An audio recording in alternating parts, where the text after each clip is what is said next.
Every father knows the sound of his child's laughter echoing through the house, and every father dreads the silence that follows when that laughter is suddenly gone forever. Jacob McAllister had been both blessed and cursed with that knowledge. On a cold morning in 1880s Colorado, when Outlaws took his 8-year-old daughter Sarah, Jacob was no ordinary man. He was a mountain man who could track footprints through solid rock and survive in places that would kill most folks in a day. For 15 years, he had lived quietly with Sarah in their cabin, teaching her about the wilderness after her mother died. But when the Blackwood gang rode off with his little girl, they woke up something dangerous. Jacob took his rifle and began a 40-day hunt across the harshest country in the West. What he found at the end would change everything he thought he knew about his own family. Before we jump back in, tell us where you're tuning in from, and if this story touches you, make sure you're subscribed, because tomorrow I've saved something extra special for you. The morning mist clung to the pine trees like a gentle blessing.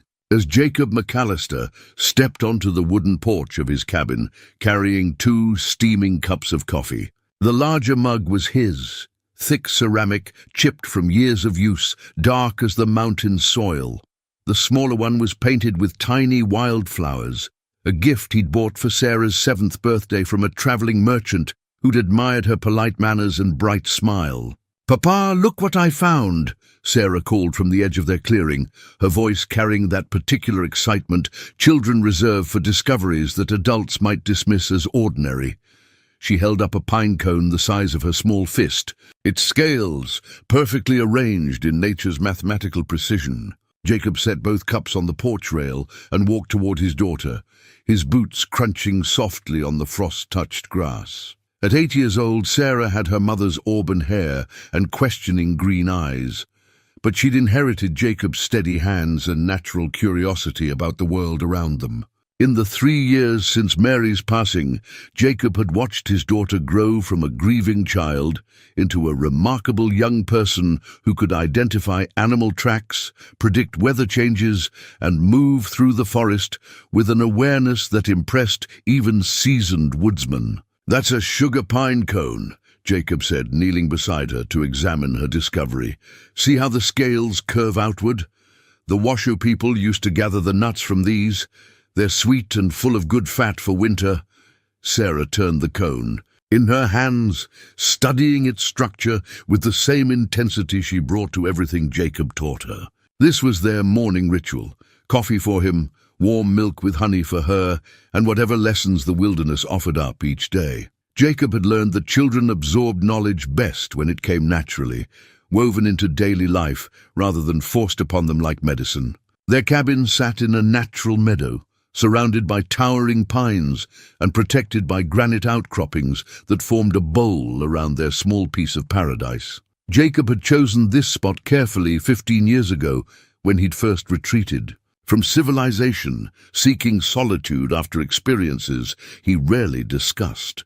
The location provided fresh water from a year-round spring, southern exposure for Sarah's vegetable garden, and enough isolation to ensure their privacy while remaining accessible to the occasional trader or friendly neighbor. Jacob pulled his survival journal from his shirt pocket, a leather-bound book he'd carried for over 2 decades, its pages filled with sketches of animal tracks, weather patterns, edible plants, and medicinal herbs. He'd started it during his younger years, when survival knowledge meant the difference between life and death in situations he no longer spoke about. Now it served a gentler purpose, helping him pass essential wilderness skills to his daughter.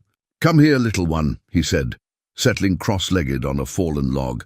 "Let me show you something about these cones." Sarah nestled beside him as Jacob opened the journal to a page covered with detailed drawings of various pine cones, each labeled with notes about their characteristics, harvest seasons, and uses. His handwriting was careful and precise, the work of a man who understood that information might need to be read in poor light or desperate circumstances. "Your mama helped me draw some of these," Jacob said softly, running his finger along a particularly detailed sketch. "She had a gift for seeing the small things that mattered most." Mary had been gone for 3 years, claimed by a fever that no amount of wilderness medicine could cure. Jacob had ridden hard to fetch the doctor from Gold Creek, but the storm that delayed him had cost precious hours. He still wondered sometimes if those hours might have made the difference, though Sarah's practical nature, so much like her mother's, helped keep his guilt from consuming him entirely.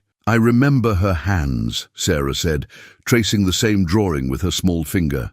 "They were always warm, even in winter." Jacob felt the familiar tightness in his chest that accompanied memories of his late wife. But Sarah's presence transformed grief into something bearable. The child had an unusual capacity for accepting life's hardships without losing her fundamental joy, a resilience that both amazed and worried him. He wanted to protect that strength while ensuring she understood the world's genuine dangers. "She would have been proud of how well you've learned to read the forest," Jacob said.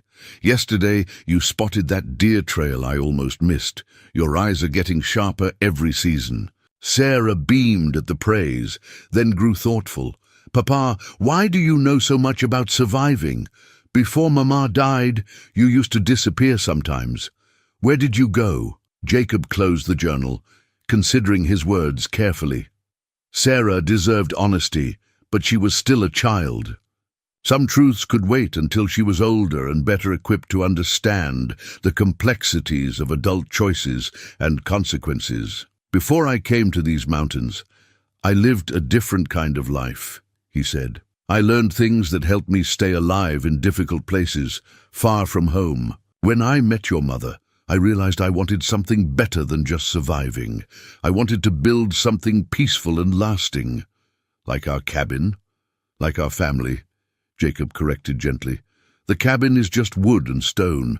Family is what makes a place feel like home." They walked back toward the cabin together, Sarah chattering about her plans for the day, while Jacob's mind wandered to practical concerns. Winter would arrive in a few months, and he needed to finish splitting firewood, check their food stores, and make sure their shelter could withstand another harsh Colorado winter.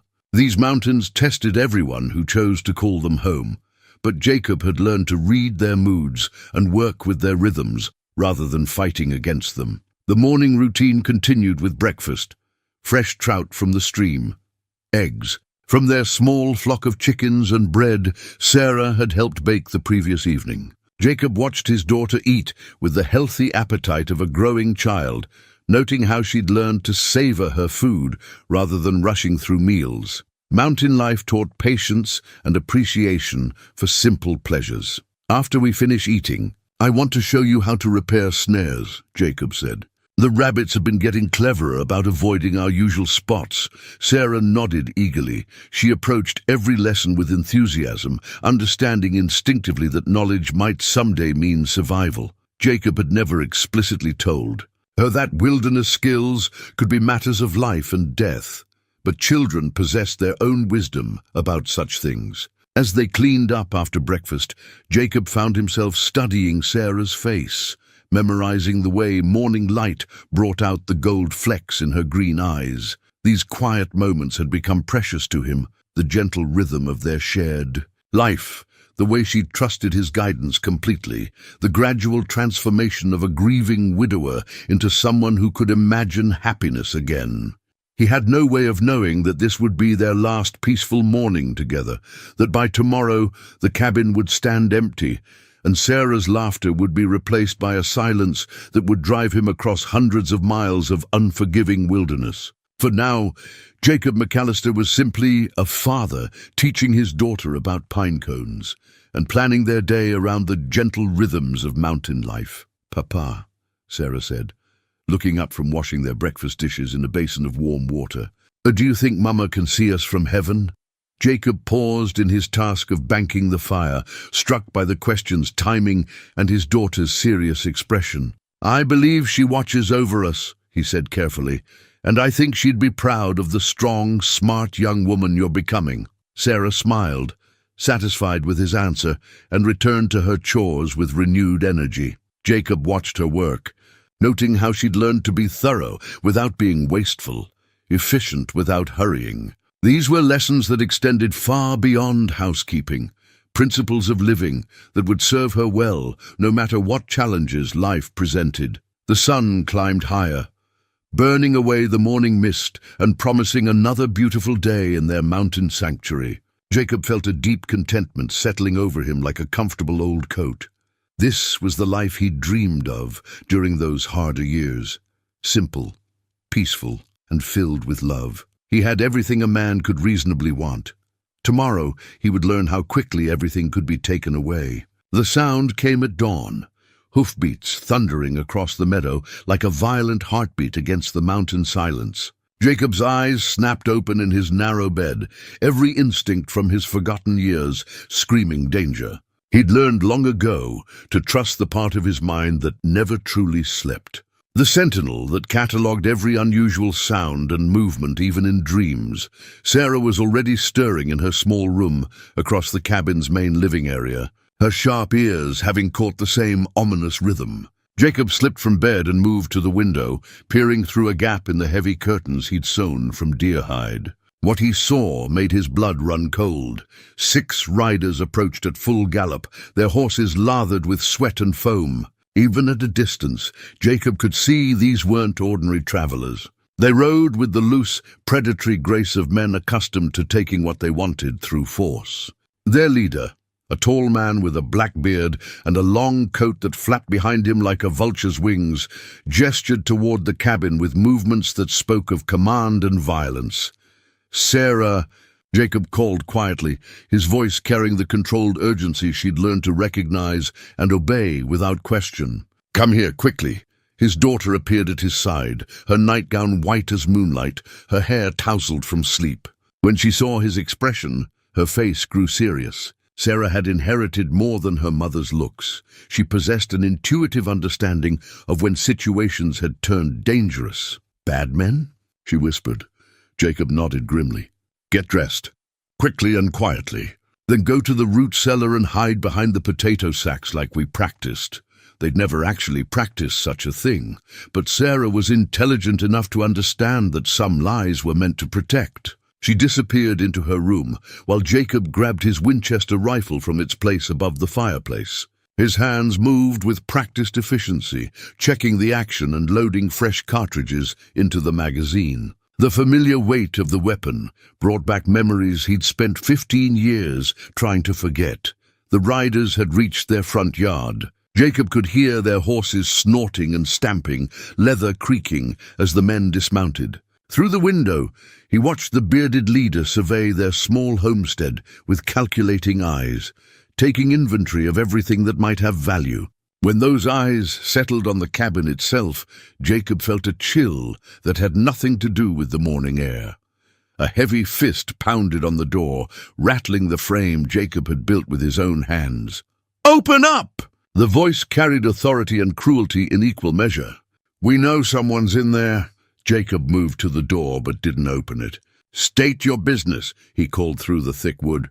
"This is private property." Harsh laughter answered him. "Private property," the leader repeated, his voice dripping mockery. "You hear that, boys? The mountain man thinks he owns this place." More laughter, uglier now. Jacob counted voices. Definitely 6 men, probably armed, certainly dangerous. Through a crack in the doorframe, he could see gun belts and the glint of metal. His mind began calculating angles and distances, cover positions and escape routes. Old skills rose to the surface like scars that never fully healed. "We're looking for supplies," the leader continued. "Food, ammunition, anything useful. You can make this easy or you can make it hard, but either way, we're coming in." Jacob's grip tightened on his rifle. "I've got nothing you need. Keep riding." "Oh, but you're wrong about that." The voice moved closer to the door, and Jacob could hear the smile in it. "See, we've been watching your place for a while. You and that pretty little daughter of yours live real comfortable up here. Real isolated, too. Nobody around to hear if things get loud." Ice formed in Jacob's veins. They'd been watching Sarah. These weren't random bandits. They'd scouted his home, learned his routines, planned this raid. The realization transformed his fear into something colder and more dangerous. "My daughter's not here," Jacob lied. "She's visiting her aunt in Denver." Now why would you say something like that when we can see her little footprints in the frost right outside this door? The leader's voice had taken on a patient, almost conversational tone that somehow made it more frightening. Fresh ones, too. Made this morning when she went to feed those chickens, Jacob cursed silently. Sarah's morning routine had betrayed them. He'd taught her to be observant and careful, but 8-year-old children couldn't be expected to think like hunted animals. That was a parent's job. Last chance, mountain man. Open the door. Jacob made his decision. In one fluid motion, he threw back the heavy wooden bar that secured the door and yanked it open, bringing the Winchester to his shoulder in the same movement. The leader stood directly in front of him, close enough that Jacob could see the amusement in his dark eyes. "There he is," the man said pleasantly. Jacob McAllister, the famous ghost of the high country. The use of his name stopped Jacob cold. These men knew who he was. Not just his current identity as a peaceful mountain man, but something deeper, something from before. "That's right," the leader continued, noting Jacob's shock. "We know all about you. Your real name, your real history, and most importantly, what you're worth to certain interested parties." "I don't know what you're talking about," Jacob said, but his voice lacked conviction. The past he'd tried to bury was rising from its grave. "Sure you don't." The leader's smile never wavered. "Tell me, do you still have nightmares about Antietam Creek? Or maybe Chancellorsville? All those boys who didn't make it home because of decisions you made?" The names hit Jacob like physical blows. Battles from a war he'd tried to forget. Places where he'd earned a reputation that followed him even into these remote mountains. He'd been a different man then. Harder, colder, willing to make choices that haunted his sleep even now. "That was a long time ago," Jacob said quietly. "Not so long that people have forgotten. There's still money on your head, McAllister. Still folks who'd pay handsomely to settle old scores." The leader gestured to his men, who began spreading out in a semicircle around the cabin door. "Lucky for you, we're not bounty hunters. We're businessmen with simpler needs. What do you want?" "Like I said, supplies, provisions, anything valuable." The leader's eyes flicked toward the cabin's interior, searching for movement. "And maybe a little insurance to make sure you don't cause us trouble down the road." "Insurance?" The leader's smile turned predatory. "That pretty daughter of yours. She comes with us. Good behavior on your part, and maybe we bring her back in a few weeks." "Bad behavior?" He shrugged eloquently. Jacob's world went red around the edges. Every instinct screamed at him to raise the rifle and start shooting. Consequences be damned. 6 men were too many. The angle's all wrong. But fury made strategy difficult to maintain. "She's just a child," Jacob said through clenched teeth. "Children grow up fast on the frontier," the leader replied. "Besides, we'll take good care of her. Won't we, boys?" The casual evil in those words snapped something inside Jacob. He began to raise the Winchester, knowing it was hopeless, but unable to stop himself. The leader's hand moved toward his pistol with practiced speed. That's when Sarah appeared in the doorway behind Jacob. "Papa," she said in a small voice. "What's happening?" Every man in the yard went still. Sarah stood framed in the doorway like something from a painting, small, innocent, beautiful, in the way that made grown men remember they'd once been children too. Her green eyes took in the scene with disturbing clarity, understanding more than any 8-year-old should have to. "There she is," the leader breathed. "Even prettier than we heard." Jacob felt his daughter's hand slip into his, small fingers gripping tight. The touch steadied him, reminded him that rage without strategy would only get them both killed. He needed to think, to plan, to find a way out of this that didn't end with Sarah in the hands of monsters. "Run, Sarah," he said quietly. "Go to the cellar like I told you," but it was too late. 2 of the bandits had already circled behind the cabin. Jacob heard Sarah's sharp intake of breath as she spotted them through the rear window. They were trapped, caught in their own home like animals in a snare. "No running," the leader said cheerfully. "No hiding. Just a simple transaction between reasonable men." He gestured towards Sarah with mock courtesy. "Young lady, would you be so kind as to step outside? We have a long ride ahead of us." Sarah's grip on Jacob's hand tightened to the point of pain. "I don't want to go," she whispered. You don't have to, Jacob told her, though he knew it was a lie. Nobody's taking you anywhere, the leader laughed. Oh, but they are. See, this is bigger than just you and me, McAllister. There are people who want to have a conversation with you about old times, old debts. Your daughter is going to make sure that conversation happens on their terms, not yours. Jacob's mind raced through possibilities and found them all hopeless. 6 armed men, 1 child to protect, no cover, no help coming. The mathematics of violence had always been his specialty, and right now they added up to defeat. 40 days, the leader said, his voice taking on a more businesslike tone. Follow our trail, catch up to us, and maybe we can work something out. Don't follow or bring the law, and you'll never see her again. Please, Jacob said, the word torn from somewhere deep in his chest. Take me instead. Oh, we will, eventually. But first you're going to spend some time thinking about all those boys who died because of your orders. All those families that never got their sons back home. The leader's eyes held old hatred now, personal and burning. 40 days of wondering if your little girl is scared, hungry, crying for her papa. 40 days to understand what it feels like to lose someone you love. Sarah stepped closer to Jacob, her small body trembling but her voice steady. I'm not afraid, she said, looking directly at the leader. My papa taught me how to be brave. The simple dignity of those words hit Jacob harder than any blow. His 8-year-old daughter was trying to protect him, to show strength in the face of terror, because he'd taught her that courage mattered more than fear. Brave indeed, the leader said softly. She'll need that where she's going. He nodded to his men. Jacob raised the Winchester, knowing it was futile, but unable to do nothing. Before he could fire, something struck him from behind, the butt of a rifle wielded by one of the bandits who'd flanked their cabin. Pain exploded through his skull and his knees buckled.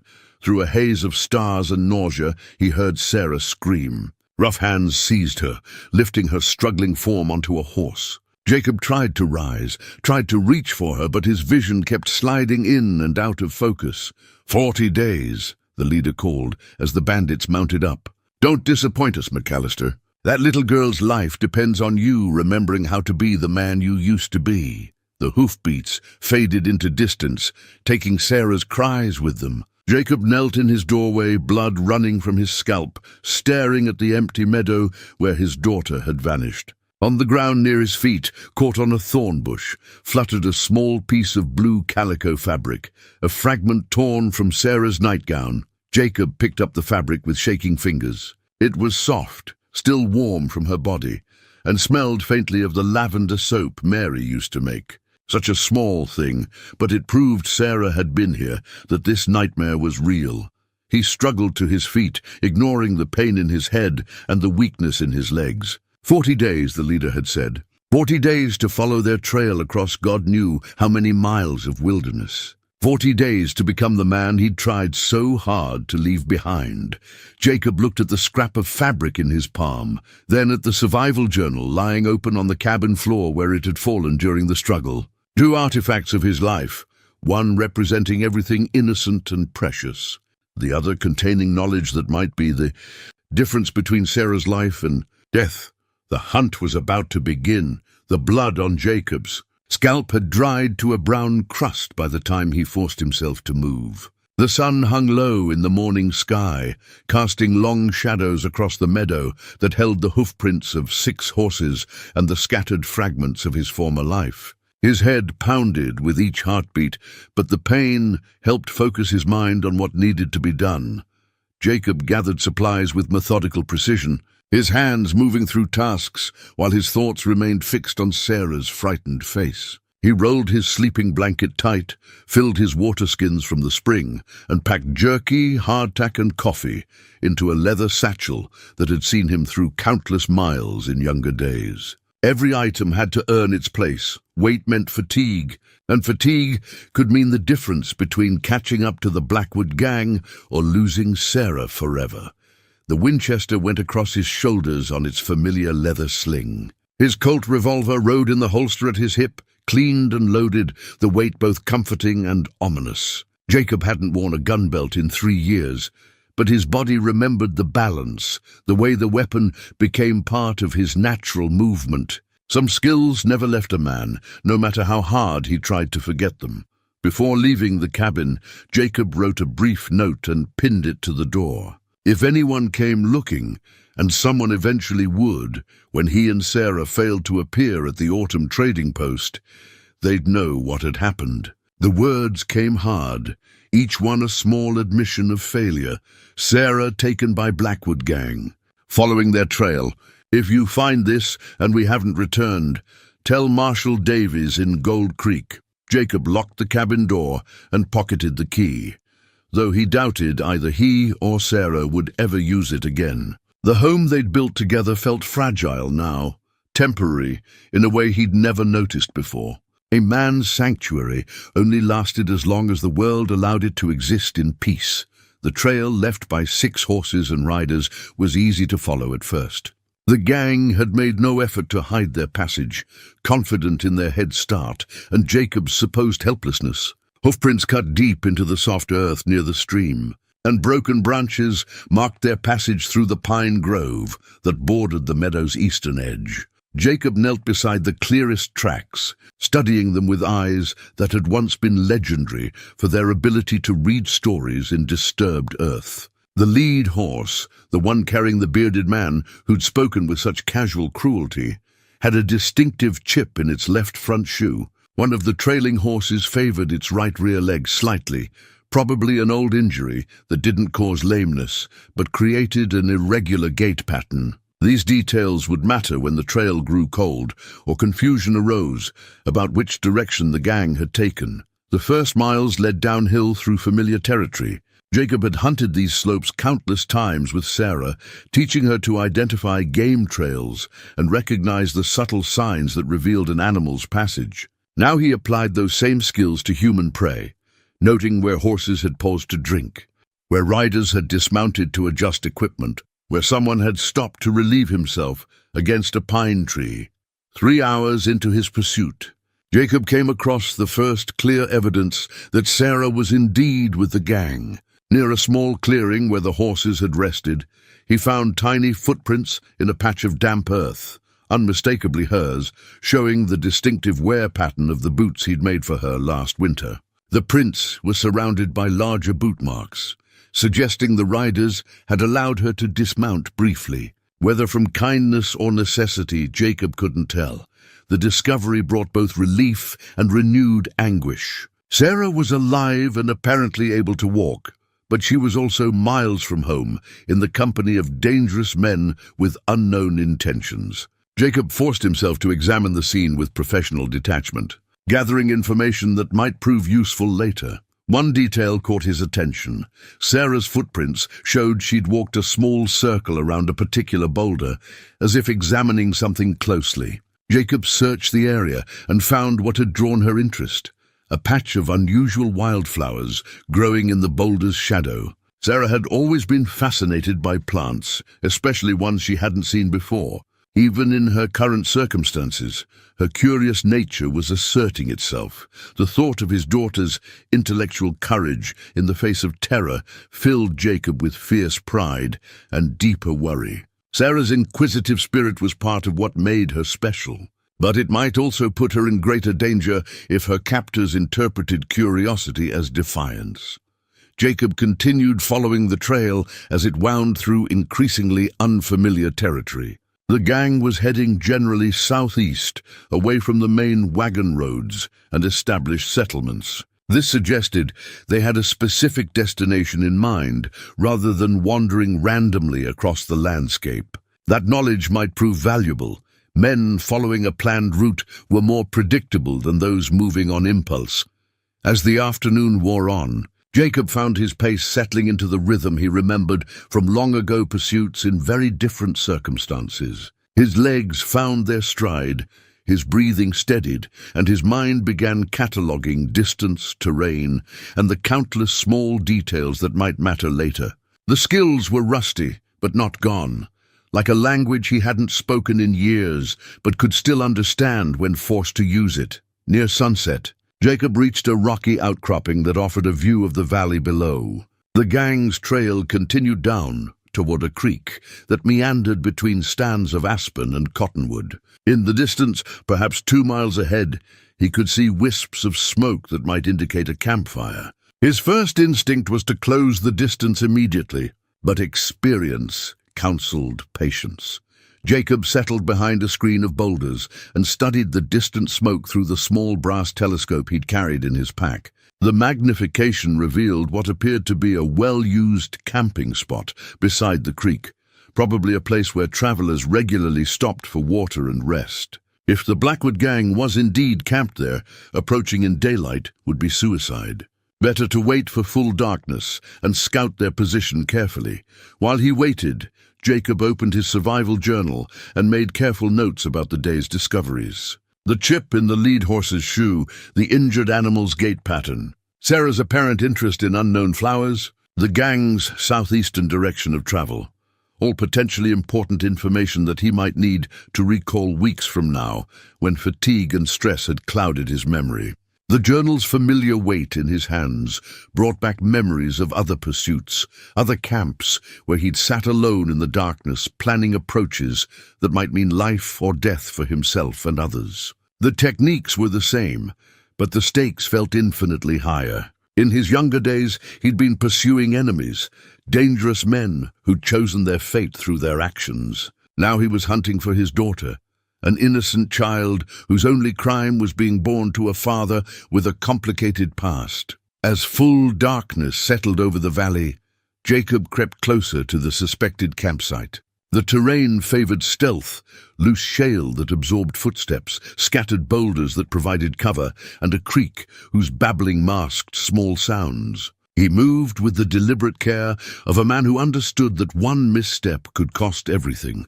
The smoke he'd seen proved to come from a small fire built in the shelter of an overhanging rock. Around it, Jacob could make out the shapes of sleeping men wrapped in blankets, 5 figures instead of 6. One man sat with his back against a tree, apparently standing watch, a rifle across his knees, and his attention focused on the darkness beyond the fire's light. Jacob spent 20 minutes working his way around the camp's perimeter, noting positions, weapons, and possible escape routes. The horses were picketed near the creek, close enough to the fire for security, but far enough away that they wouldn't be spooked by sudden movements. The gang had chosen their position well, defensible, with good sightlines and multiple options if they needed to move quickly. But where was Sarah? Jacob's heart hammered as he searched the campsite for any sign of his daughter. The mathematics were wrong. 6 riders, but only 5 sleeping forms, and none small enough to be an 8-year-old child. Fear rose in his throat, cold and bitter. Had they already? Movement near the creek caught his eye. A 6th figure emerged from the trees, walking toward the fire, with the casual gait of someone answering nature's call. As the man came into the light, Jacob could see it was the bearded leader, stretching and yawning, like a man who'd been sleeping peacefully. Still, no sign of Sarah. Jacob forced himself to think logically. The gang wouldn't have killed her. She was too valuable as leverage over him. More likely, they'd hidden her somewhere secure, probably tied up to prevent escape attempts. The obvious place would be among the trees near the horses, close enough for supervision, but far enough from the fire to muffle any sounds she might make. Jacob began a careful circuit toward the horse lines, moving with infinite patience through the darkness. His feet found solid ground by feel. His body flowed around obstacles like water, and his breathing remained controlled despite the terror gnawing at his chest. These were skills learned in circumstances he preferred not to remember, polished by necessity and baptized in other people's blood. Near the horses, Jacob's persistence was rewarded. A small shelter had been constructed from blankets stretched between tree trunks, crude but effective protection from the night air. Inside, barely visible in the darkness, lay a motionless form too small to be anyone but Sarah. Jacob's relief was so intense it made him dizzy. She was there, apparently unharmed, probably sleeping. Every instinct screamed at him to rush forward, cut whatever bonds held her, and carry her away into the safety of darkness. But the rational part of his mind, the part that had kept him alive through 2 wars, and countless dangerous situations forced him to wait and observe. The Kiai shelter was positioned where the camp's sentry could watch it easily. Any attempt to reach Sarah would require dealing with the guard first, and that meant violence, noise, and the attention of 5 other armed men. Even if Jacob succeeded in killing or disabling the sentry silently, extracting Sarah from the camp without waking the others would be nearly impossible. The risk of getting her killed in the attempt was too high. Jacob spent another hour studying the camp, memorizing details, and looking for opportunities that didn't exist. Finally, with dawn approaching and the need to withdraw before daylight exposed him, he began the careful journey back to his own temporary shelter among the rocks above the valley. The night's reconnaissance had answered some questions and raised others. Sarah was alive and apparently unharmed, but she was also under close guard in a well-defended position. The Blackwood gang was experienced and professional, not the random criminals Jacob had initially hoped they might be. Rescuing Sarah would require more than stealth and determination.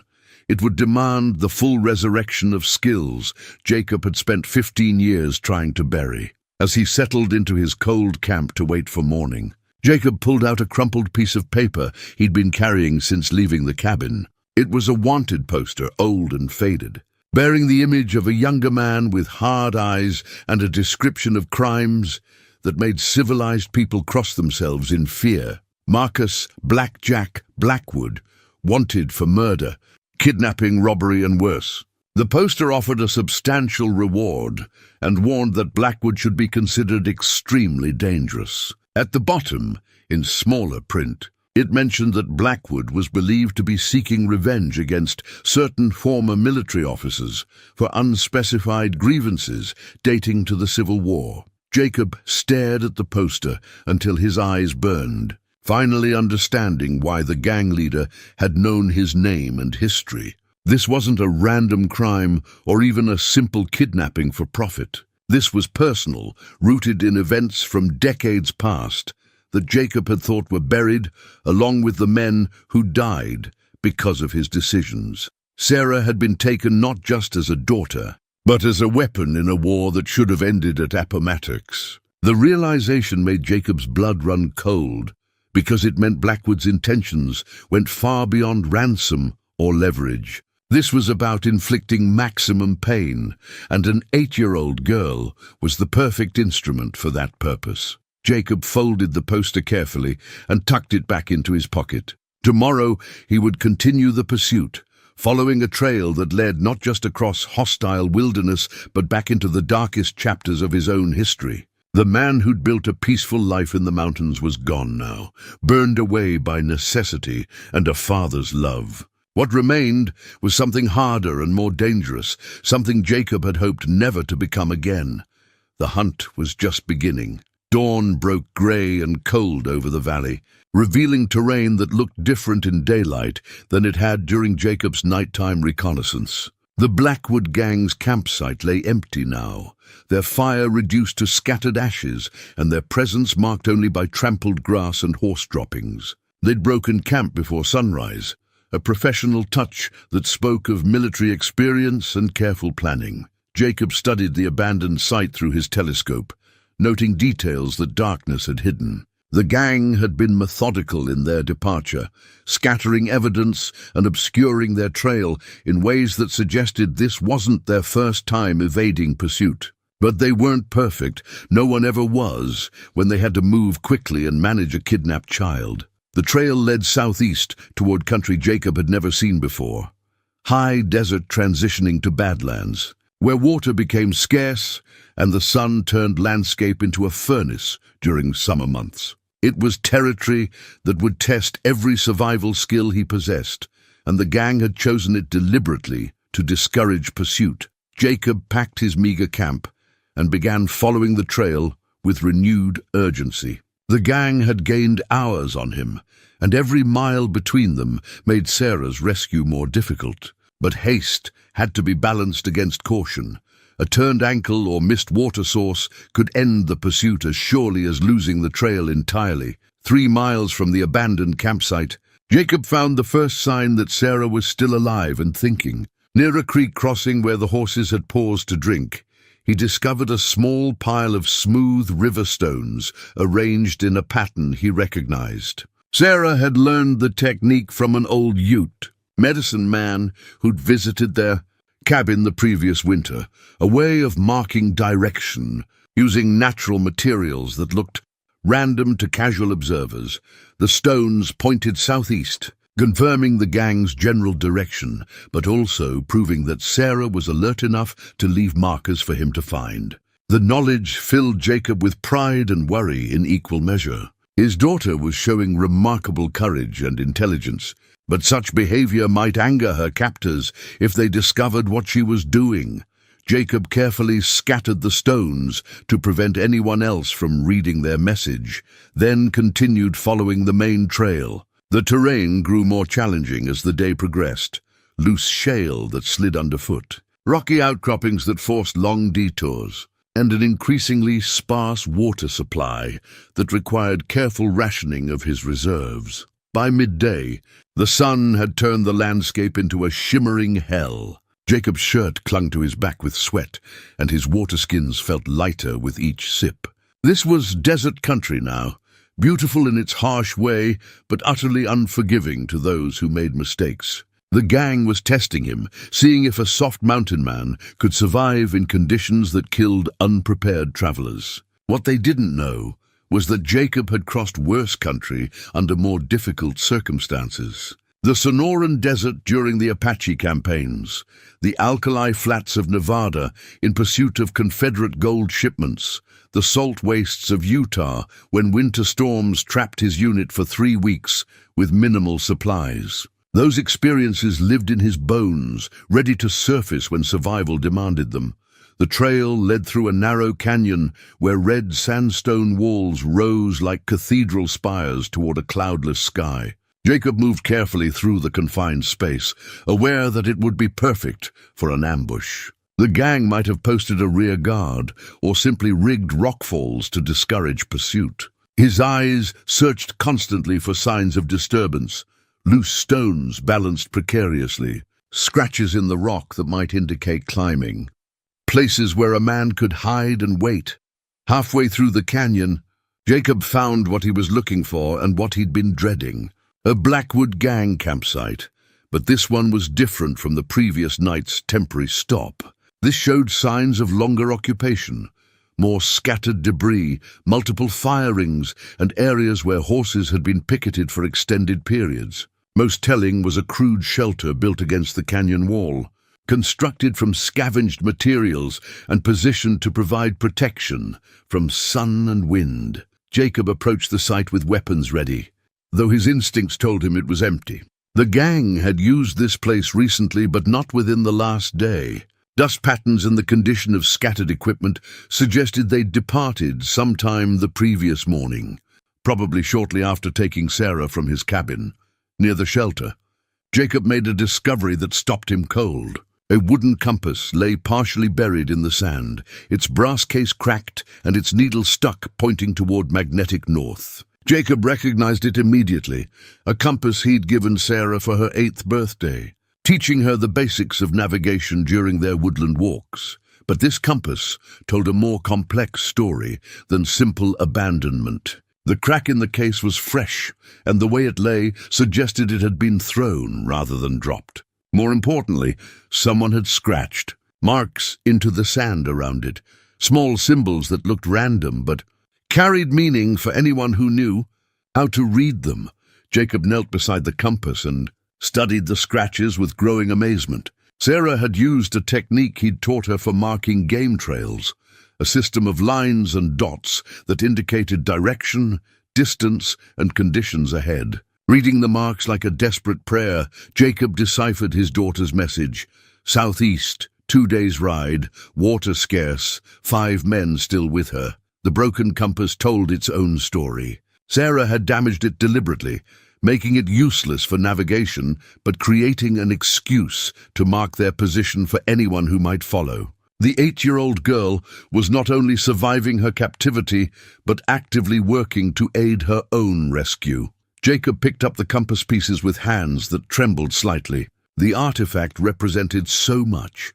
His love for his daughter, her quick intelligence, and the bond between them that transcended the miles of hostile terrain that separated them. He wrapped the broken compass carefully and tucked it into his pack, next to the fragment of her torn nightgown. Following the trail from the canyon campsite required all of Jacob's tracking skills. The gang had made an effort here to obscure their passage, using rocky ground to minimize hoofprints and brushing out obvious signs with broken tree branches. But they couldn't eliminate every trace.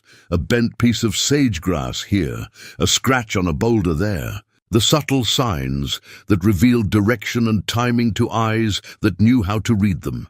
The afternoon brought Jacob to the edge of the true desert. Behind him lay the familiar world of mountains and forests. Ahead stretched an alien landscape of sand, scattered rocks, and sparse vegetation, clinging to life in impossible conditions. The gang's trail continued straight into this wasteland, as clear as a signature written in earth and stone. Jacob paused at the transition point, studying the terrain ahead and making calculations that would determine whether he lived or died in the coming days. Water would be the critical factor, finding it, conserving it, and knowing when to risk everything on sources that might prove to be mirages or poisoned alkaline pools. His survival journal contained notes about desert travel, accumulated during campaigns in the southwest when younger men had died from heat stroke, dehydration, and simple mistakes in judgment. Jacob reviewed those pages now, refreshing his memory about techniques for finding water, signs of dangerous weather, and the subtle indicators that separated temporary discomfort from mortal peril. The sun was beginning its descent toward the western horizon when Jacob made the commitment to follow the trail into the desert. There was no real choice. Sarah was somewhere ahead, probably suffering in heat she'd never experienced. Depending on his ability to find her before the harsh environment claimed them both. Jacob filled his water skins at a small seep near the desert's edge, knowing it might be the last reliable source for many miles. He also gathered additional supplies the hostile landscape offered: barrel cactus fruit for emergency water, strips of inner bark from a cottonwood tree for emergency food, and several smooth stones that could be used as tools or weapons if circumstances required. As evening approached, Jacob found himself following the gang's trail across terrain that seemed designed to discourage human passage. The sand was loose and difficult to walk through, the scattered rocks were sharp enough to cut leather, and the few plants showed thorns instead of welcome. This was country that tested every aspect of survival knowledge, but Jacob had advantages the gang probably didn't realize he possessed. His experience included not just military campaigns, but also time spent with Native American guides who'd shared techniques passed down through generations of desert survival. He knew how to read wind patterns for signs of distant water, how to find shade in apparently shadowless landscape, and how to move efficiently across terrain that exhausted inexperienced travelers. More importantly, Jacob was traveling light and alone, while the gang had to manage horses' equipment and a kidnapped child who might require special care. Their advantages in numbers and weapons were offset by logistical challenges that would slow their progress and force them to seek water more frequently than a single determined man. As darkness fell across the desert, Jacob made his own camp in the shelter of a rock formation that provided protection from wind and concealment from anyone who might be watching his back trail. He allowed himself a small fire for warmth and coffee, confident that the smoke would dissipate quickly in the dry air. While he waited for his coffee to brew, Jacob studied the broken compass by firelight, tracing the scratches Sarah had made in the sand with his finger. His daughter was proving to be remarkably resourceful, showing courage and intelligence that would have impressed trained soldiers. The knowledge filled him with fierce pride, but also with deeper worry about what she might be enduring. Jacob's coffee was bitter and strong, flavored with alkali dust and the metallic taste of desert air. As he sipped it, he considered what lay ahead. The gang was 2 days ahead, but traveling with burdens that would slow them down. Sarah's messages suggested they weren't mistreating her badly enough to prevent her from thinking clearly, which meant she was probably being kept as valuable cargo rather than suffering active abuse. The thought provided cold comfort.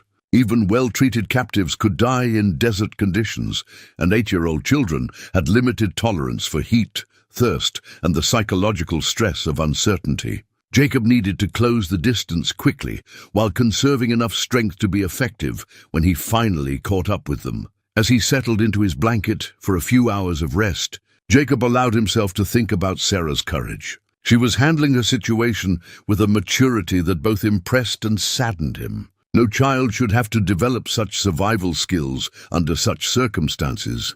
But the frontier had a way of forcing growth on those who wanted to live through its challenges. The desert night brought cold that seemed to leach warmth from his bones, despite the day's brutal heat. Jacob wrapped himself tightly and tried to find sleep, knowing that tomorrow would bring new tests of endurance and determination. Somewhere ahead in this vast wasteland, his daughter waited for rescue that might never come. But Jacob McAllister had never failed to complete a mission once he'd committed to it. And Sarah's life was the most important mission he'd ever undertaken. The broken compass in his pack was proof that she believed he would find her, and that faith was worth more than any weapon or survival tool he carried.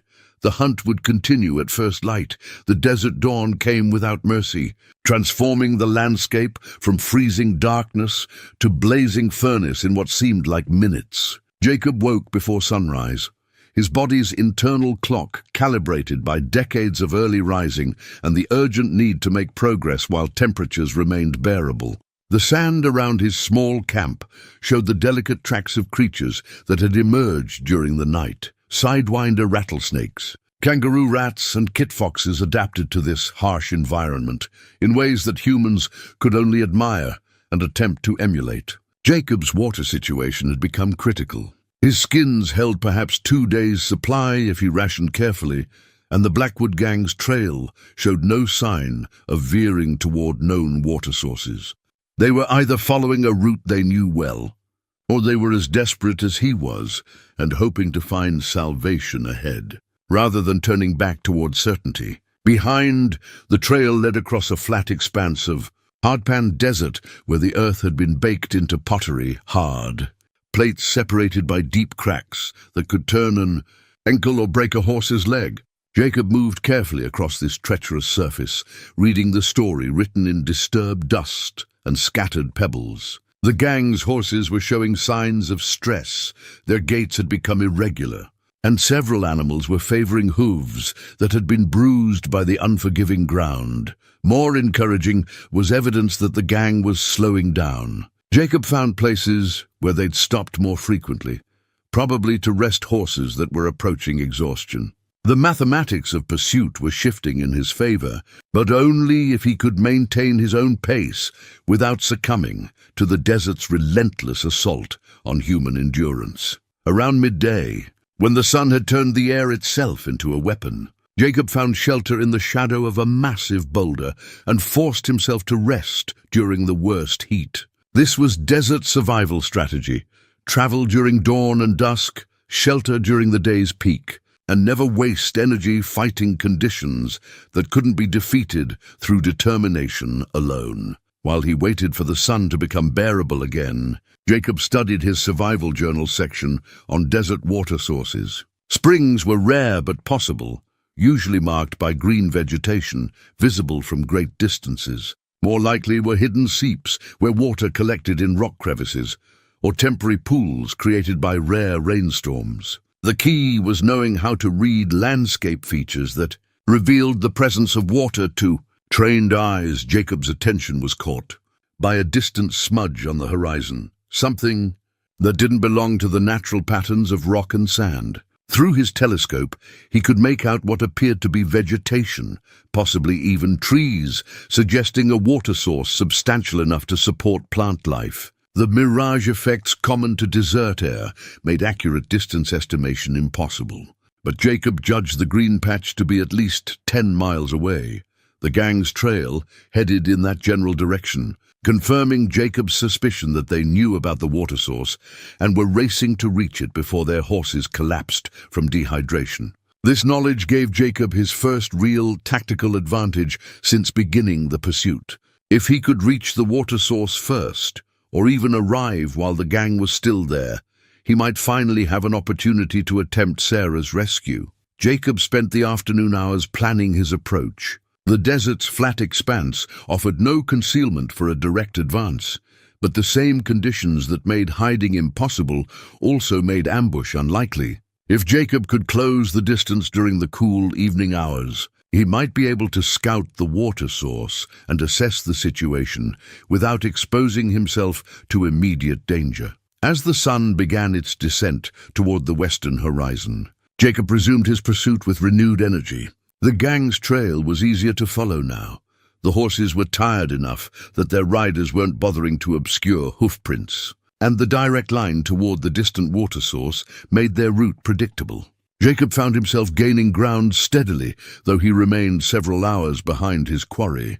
The landscape began changing as Jacob approached the water source. Scattered patches of grass appeared, then hardy shrubs, and finally genuine trees that seemed impossible in this desolate environment. The water here wasn't just a temporary pool, but a permanent oasis fed by an underground spring that had sustained life for thousands of years. Jacob's spirits rose as he drew closer to the green haven ahead. For the first time since beginning his pursuit, he allowed himself to believe that he might actually succeed in rescuing Sarah. The gang would have to stop here for an extended rest. Their horses needed recovery time, and they would want to refill their water supplies before continuing into whatever lay beyond this oasis. But Jacob's optimism was tempered by practical concerns. An oasis that could sustain plant life would be known to other desert travelers, possibly including hostile groups that viewed any water source as territory worth defending. The Blackwood gang might not be the only dangerous element he'd have to deal with. As evening approached, Jacob could see the oasis clearly, a cluster of cottonwood trees surrounding a small lake fed by springs that bubbled up from underground sources. The water appeared clean and abundant, a treasure beyond price in this harsh environment. More importantly, he could see smoke rising from among the trees, indicating that someone had made camp near the water. Jacob approached the oasis with extreme caution, using scattered boulders and sparse vegetation as cover. His military training reasserted itself as he moved, staying low, avoiding sudden movements, keeping the wind direction in mind so that sound wouldn't carry to alert potential enemies. These were skills learned in circumstances where mistakes meant death. Polished by necessity and fear, from a ridge overlooking the oasis, Jacob could see the Blackwood gang's camp clearly through his telescope. The 6 horses were picketed near the water, their heads hanging with exhaustion, but their condition improved by access to unlimited water and the scattered grass around the spring. The men had constructed a more elaborate shelter than their previous camps, using cut branches and blankets to create protection from sun and wind. Most importantly, Jacob could see Sarah. His daughter sat in the shade of the largest cottonwood, her back against the trunk and her legs drawn up to her chest in a posture that spoke of weariness and worry. She appeared unharmed but subdued, lacking the natural animation that had always characterized her personality. The sight filled Jacob with rage and relief in equal measure. Sarah was alive and apparently uninjured, but she was clearly suffering from the psychological strain of captivity. One of the gang members sat near Sarah, apparently assigned as her guard. The man's relaxed posture suggested he wasn't expecting trouble, probably assuming that no pursuit could have survived the desert crossing. The other gang members were scattered around the camp, some tending to equipment and others simply resting in whatever shade they could find. Jacob studied the scene for over an hour, noting positions, weapons, and routines. The gang had grown complacent in their assumed safety, but they weren't careless. Weapons remained within easy reach, and someone was always positioned where they could watch both approaches to the oasis and the area where Sarah sat. As darkness fell, Jacob crept closer to the oasis perimeter. The abundant vegetation provided better cover than he'd enjoyed since leaving the mountains, and the sound of moving water helped mask small noises. He was able to work his way to within 50 yards of the camp before the risk of detection became too great. From his hidden position, Jacob could hear conversation around the gang's campfire. The bearded leader, Marcus Blackwood himself, if Jacob's identification was correct, was discussing their route ahead with casual authority. They planned to remain at the oasis for 2 days, allowing their horses to recover completely before attempting the next stage of their journey. "The old man's probably buzzard food by now," one of the gang members said, his voice carrying clearly in the still air. "Nobody follows a trail into this country and lives to tell about it." "Don't underestimate Jacob McAllister," Blackwood replied quietly. "I've been hunting that man for 15 years, and he survived things that would kill ordinary men. If anyone could cross this desert alive, it would be him. So what if he makes it this far?" Another voice asked. 6 against 1, and we've got his precious daughter." "He'd have to be crazy to try anything." Blackwood's laughter held no warmth. "Crazy is exactly what he'll be by the time he gets here. A man chasing his kidnapped child across impossible country, probably half dead from heat and thirst, consumed by rage and desperation. That's when he'll make mistakes." Jacob listened to this conversation with growing understanding. Blackwood wasn't just trying to escape with Sarah. He was deliberately drawing Jacob into a trap. The gang leader wanted him to follow, wanted him to arrive exhausted and desperate, wanted him to attempt a hopeless rescue that would provide Blackwood with the revenge he'd been seeking for 15 years. But Jacob had one advantage Blackwood couldn't know about. Hidden among the rocks above the oasis, Jacob had found something that could change everything, a small pink hair ribbon, carefully tied to a thorny branch where it would be visible to anyone approaching from the desert, but hidden from casual observation within the camp. Sarah had left him another message, and this one was different from her previous markers. The ribbon's position and the way it was tied suggested urgency, perhaps even immediate danger. Jacob's heart hammered as he considered what his daughter might be trying to tell him. Was she warning him away from a trap, or signaling that time was running out for reasons he didn't yet understand? Jacob settled into his hidden position to watch and wait, knowing that the next few hours would determine whether his 40-day pursuit ended in reunion or tragedy. Sarah's hair ribbon fluttered in the night breeze like a prayer made visible, a reminder that his daughter's life depended on choices he was about to make.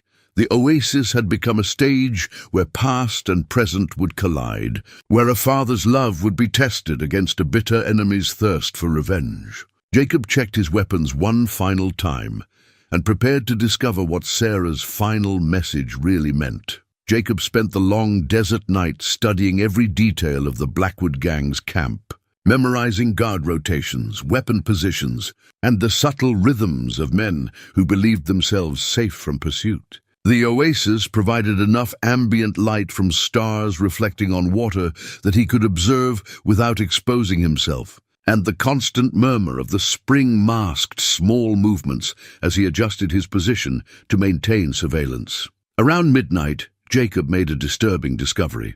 While searching through abandoned gear near the camp's perimeter, he found a leather saddlebag that had been carelessly discarded among some rocks. Inside, wrapped in oiled cloth, was a daguerreotype photograph of a woman and small child, strangers to Jacob. But the image was treated with the careful reverence that suggested deep personal significance. The photograph was old, probably taken 15 or 20 years earlier, showing a young woman in a simple dress holding a toddler on her lap. Both subjects had the serious expressions common to early photography, but there was warmth in their eyes and in the way the woman's hand rested protectively on the child's shoulder.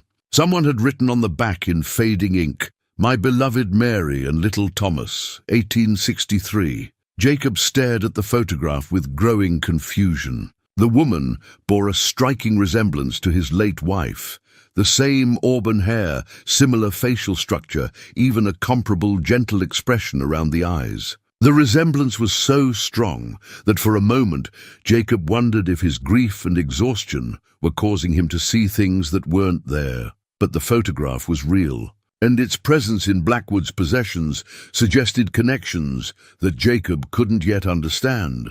Who were these people, and why would a ruthless outlaw carry their image with such obvious care? The date indicated the photograph was taken during the height of the Civil War, when Jacob had been fighting battles that left scars still visible in his memories and dreams. Jacob tucked the photograph into his pack alongside Sarah's broken compass and torn dress fragment. The image might prove important later, but for now, it represented just another mystery in a situation already complicated beyond his understanding. His priority had to remain focused on Sarah's rescue, regardless of whatever larger games were being played around them. Dawn brought renewed activity in the gang's camp. Jacob watched through his telescope as the men went through morning routines, checking weapons, tending horses, and preparing the kind of substantial breakfast that suggested they felt secure in their temporary sanctuary. Sarah was allowed to move around the camp under guard, and Jacob was relieved to see that she appeared to be walking normally and showing no obvious signs of injury or illness. What concerned Jacob more was his daughter's behavior. Sarah moved through her morning routine with mechanical compliance, lacking the natural curiosity and energy that had always defined her personality. She ate when food was offered, responded when spoken to, but showed none of the spark that made her uniquely herself. The psychological effects of prolonged captivity were taking their toll on a child who'd never experienced genuine fear before this. Nightmare began. Jacob forced himself to remain, hidden as every paternal instinct, screamed at him to rush into the camp and gather Sarah into his arms. But tactical assessment told him that a direct assault would likely result in both their deaths. 6 armed men in a defensible position held overwhelming advantages over a single attacker, regardless of his skills or determination. Instead, Jacob spent the morning conducting detailed reconnaissance of the oasis and surrounding terrain. The water source was fed by multiple springs that created a network of small streams flowing between the trees before collecting in the central pool. This geography created several possible approach routes, though all would require crossing open ground at some point. More promising was Jacob's discovery that the oasis had been used as a camping spot by many previous travelers. Old fire rings, carved initials on tree trunks, and scattered debris indicated regular visitation by people moving through this harsh country. Most importantly, Jacob found evidence of recent use by someone other than the Blackwood gang. Horse droppings that were older than the gang's, arrival but fresher than the other signs of habitation. This suggested that other travelers might appear at the oasis, potentially creating confusion that Jacob could exploit. Desert travelers followed predictable patterns, arriving at water sources exhausted and focused on immediate needs rather than careful observation of their surroundings. If Jacob could time his approach to coincide with such an arrival, he might be able to create enough distraction to attempt Sarah's rescue. As the day progressed, Jacob observed the gang settling into routines that suggested they indeed planned to remain at the oasis for an extended period. Equipment was unpacked and arranged for long-term comfort rather than quick departure. Weapons were cleaned and maintained with the thoroughness of professional fighters preparing for future action. Most telling, several gang members began scouting the area around the oasis, presumably looking for the best defensive positions should they need to fight off pursuit. These preparations confirmed Jacob's suspicion that the gang was deliberately trying to lure him into a confrontation on ground of their choosing. Blackwood wanted Jacob to arrive exhausted and desperate to attempt a hopeless rescue that would provide the revenge the outlaw leader had been seeking for 15 years. The oasis wasn't just a resting place. It was a carefully chosen killing ground, but Jacob had survived situations like this before, during a war that had taught him the difference between courage and suicide. The key to defeating superior numbers was patience, preparation, and the willingness to wait for circumstances to shift in his favor. Direct confrontation was exactly what his enemies expected, which meant it was the one approach he absolutely couldn't use. Late in the afternoon, Jacob's patience was rewarded. Dust clouds on the horizon indicated approaching riders. At least 3, possibly 4 people moving toward the oasis at the steady pace of travelers who knew their destination and were confident of their welcome. Jacob watched through his telescope as the Blackwood gang noticed the same dust clouds and began making preparations to greet the newcomers. The approaching riders turned out to be a small family group, a man, woman, and 2 teenage children leading pack animals loaded with trade goods. They had the weathered appearance of people who made their living moving merchandise between isolated settlements. Experienced desert travelers who knew how to survive in hostile country but probably had limited combat experience. Jacob watched with growing tension as the trading family approached the oasis. They called out friendly greetings to the Blackwood gang, clearly assuming they were encountering fellow travelers rather than dangerous criminals. The gang responded with apparent hospitality, inviting the newcomers to share the water and make camp for the night. But Jacob could see what the traders couldn't, the subtle positioning of gang members around the camp, the way weapons were kept within easy reach, and the calculating expressions on faces that were supposed to show welcome. The Blackwood gang was preparing to rob and possibly kill these innocent people, probably after dark, when resistance would be more difficult. This created a moral dilemma that Jacob hadn't anticipated. He could remain hidden and focused on Sarah's rescue, allowing the trading family to be victimized but preserving his own tactical advantages. Or he could intervene to protect the innocent traders, almost certainly compromising his position and reducing his chances of saving his daughter. Jacob studied the situation through his telescope, noting positions and possibilities. The traders had set up their own small camp at the opposite end of the oasis from the gang's main position, probably hoping to maintain some privacy despite sharing the water source. Their horses were picketed between the 2 camps, and their trade goods were stacked in plain sight, an obvious temptation to men who took what they wanted through force. Sarah remained under guard near the gang's main shelter, but Jacob noticed that her attention seemed focused on the new arrivals. His daughter was studying the trading family with the same careful observation she'd once applied to wildlife during their woodland walks. Sarah was planning something, though Jacob couldn't guess what a captive 8-year-old might hope to accomplish.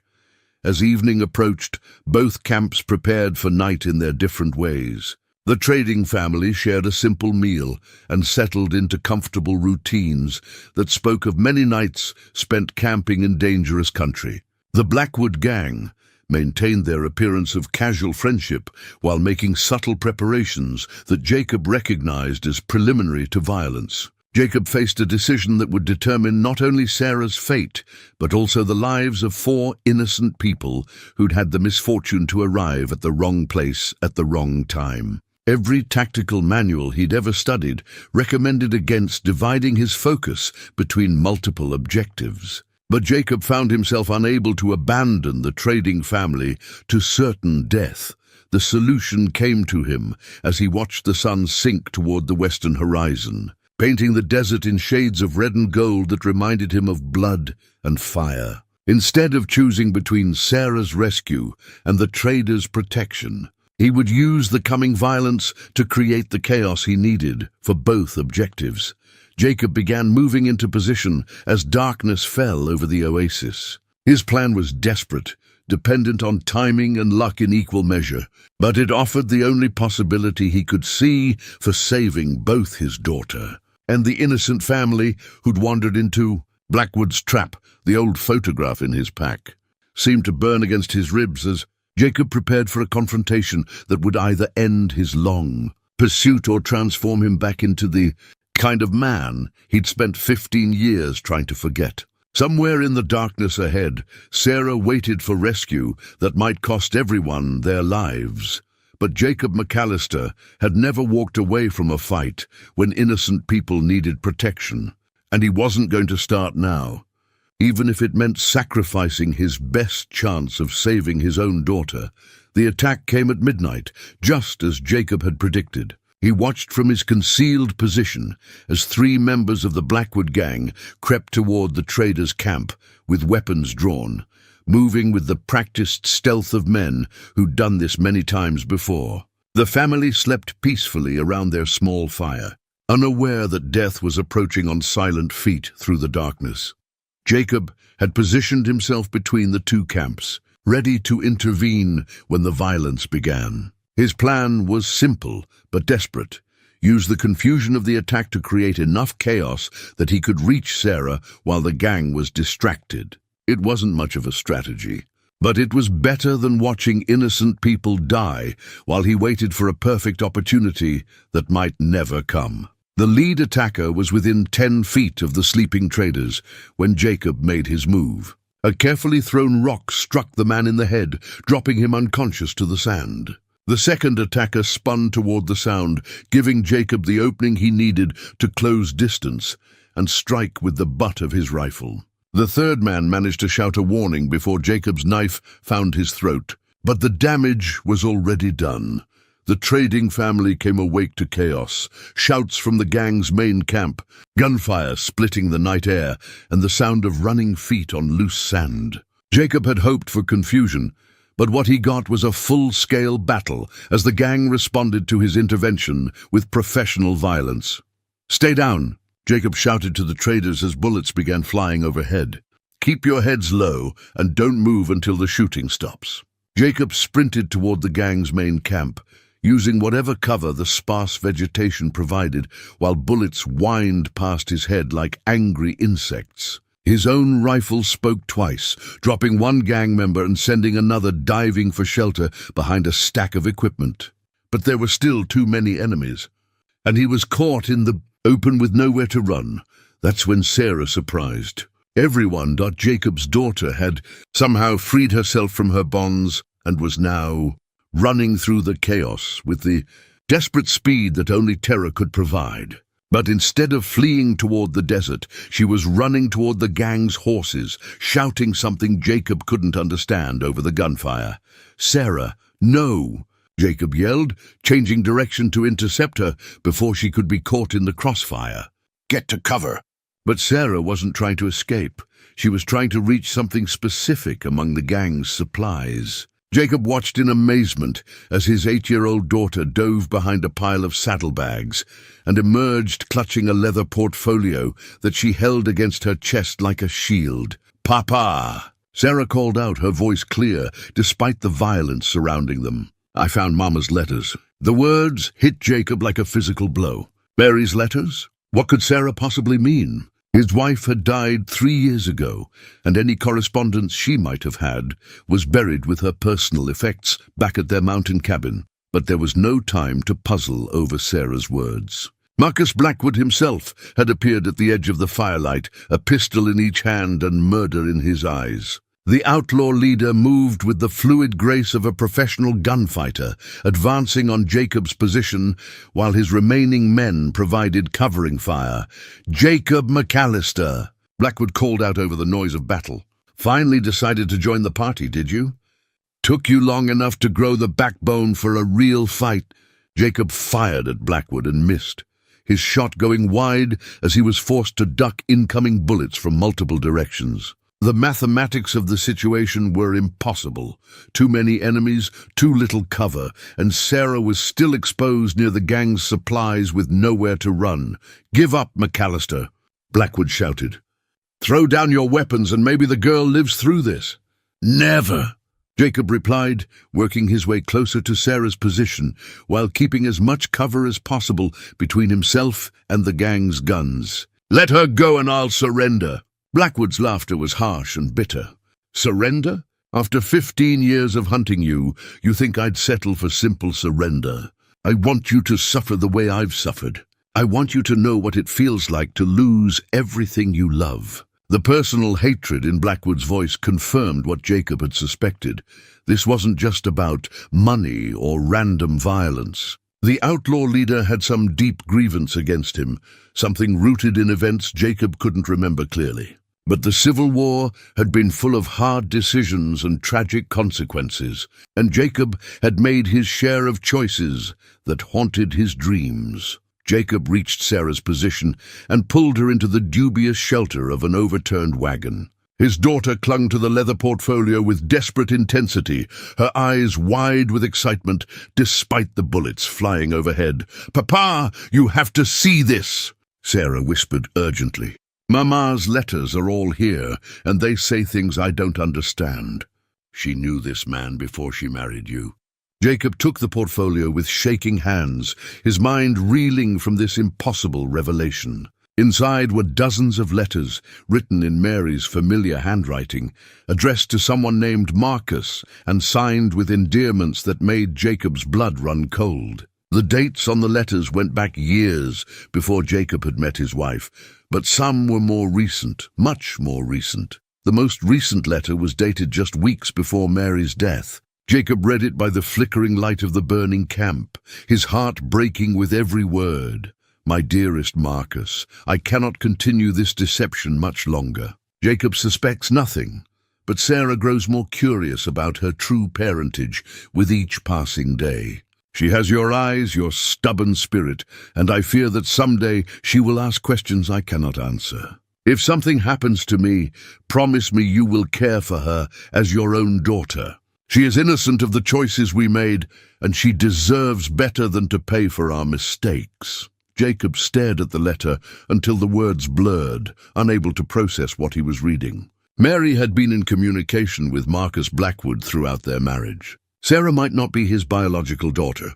The woman he'd loved and trusted had been living a lie that encompassed their entire life together. "Papa." Sarah's voice seemed to come from very far away. "Are you all right?" "You look sick." Jacob folded the letter carefully and looked at his daughter, possibly not his daughter, with eyes that saw her clearly for the first time. Sarah did have unusual eyes, a deep brown that neither Jacob nor Mary possessed. Her stubborn independence, her fearless curiosity, her ability to remain calm under pressure.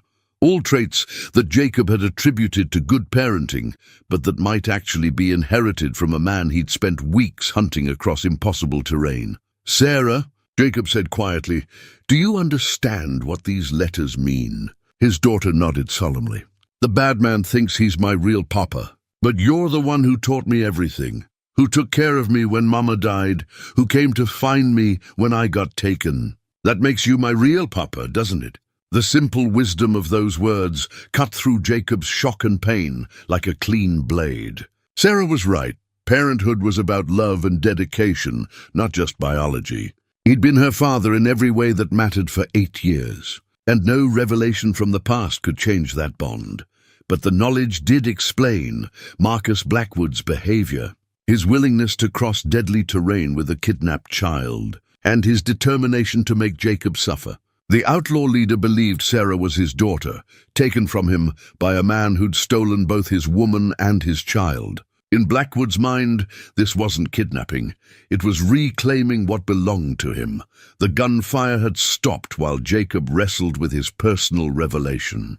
Now voices could be heard approaching through the darkness. Blackwood and his surviving men, probably moving to finish what the battle had started. Jacob checked his weapons and prepared for what might be their final confrontation. "Papa," Sarah whispered, pressing something into his hand. "I found this with Mama's letters.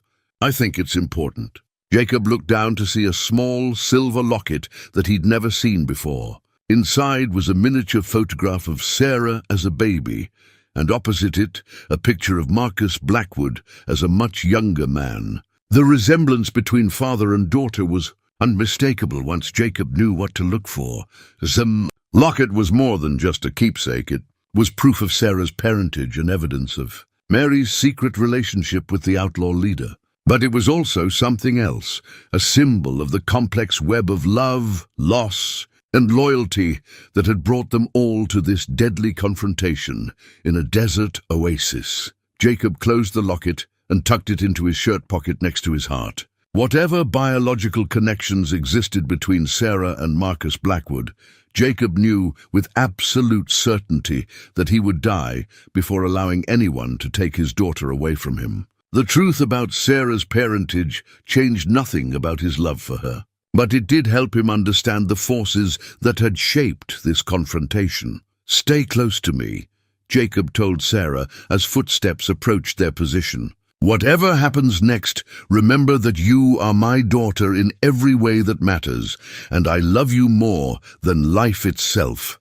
Sarah nodded and gripped his hand tightly. Together, they waited for Marcus Blackwood to emerge from the darkness, knowing that the final confrontation would determine not just their survival, but the very definition of what made a family in the unforgiving wilderness of the American frontier. Marcus Blackwood emerged from the shadows like a spectre materialized from Jacob's worst memories. The outlaw leader had discarded his long coat during the fighting, revealing a lean frame marked by old scars and the kind of weathered toughness that came from decades of hard living. His dark eyes swept the scene of destruction, 3 of his men dead, the trading family cowering behind their overturned wagon, and Jacob crouched protectively over a child who might be Blackwood's own flesh and blood. "Quite a mess you've made of my camp, McAllister," Blackwood said conversationally, as if they were discussing the weather rather than standing amid the aftermath of a deadly gunfight. "Though I have to admit, it's about what I expected from the famous Ghost of Chancellorsville." Jacob kept his rifle trained on Blackwood while using his body to shield Sarah. The outlaw leader made no aggressive moves, but his remaining men were positioned where they could cover multiple angles if the confrontation turned violent again. The tactical situation remained impossible. Jacob might be able to kill Blackwood, but Sarah would almost certainly die in the resulting crossfire. "You got what you wanted," Jacob said quietly. "I'm here. Let the girl go and settle this between us." Blackwood's smile was sharp as a knife blade. "Let her go? You still don't understand, do you? That's not just any girl you're protecting so fiercely. That's my daughter you've been raising as your own for the past 8 years. I know about the letters," Jacob replied. "I know about Mary's relationship with you. It doesn't change anything, doesn't it?" Blackwood took a step closer, his hands held away from his weapons, but his posture radiating dangerous energy. "Doesn't change the fact that you built your perfect little life on a foundation of lies? Doesn't change the fact that every moment of happiness you've experienced was stolen from me." Jacob felt Sarah's small hand grip his sleeve more tightly, but his daughter remained silent and still. The 8-year-old girl was showing remarkable composure for someone caught between 2 men who both claimed to be her father, but Jacob could feel the tension in her small body. "Mary chose her own path," Jacob said carefully. "Whatever relationship you two had was over before I met her. She chose to marry me, chose to build a life in the mountains, chose to be happy. You don't get to blame me for her choices." Blackwood's laugh held no warmth. "Chose? You think she chose anything? She was running, McAllister. Running from the consequences of loving the wrong man, carrying the child of someone the law wanted dead or alive. You were just convenient, a respectable solution to an impossible problem." The words hit Jacob like physical blows, confirming fears he'd carried for years without quite acknowledging them. Mary had always been slightly mysterious about her past, vague about family connections, reluctant to discuss the years before they'd met. Jacob had attributed this to natural reserve, but now he wondered if he'd been willfully blind to obvious deceptions. "Even if that's true," Jacob said, "it doesn't give you the right to terrorize a child. Sarah has done nothing wrong." "Sarah." Blackwood spoke his daughter's name like a prayer. "Mary named her after my mother. Did she tell you that when she suggested the name? Or did you just accept another lie in a marriage built on deception?" Jacob hadn't known about the name's significance, and the revelation stung more than he wanted to admit.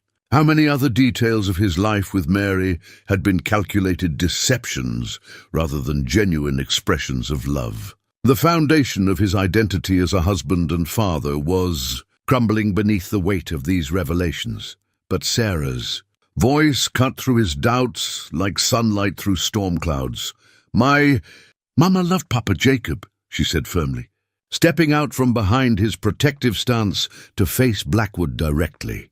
"I remember how she looked at him, how she smiled when he came home from hunting, how she cried when she thought he wasn't looking because she was scared of leaving us alone." Blackwood stared at his biological daughter with an expression that mixed longing, pain, and desperate hope. "Sarah, you don't understand. I'm your real father, your blood father. I loved your mother before she ever met this man."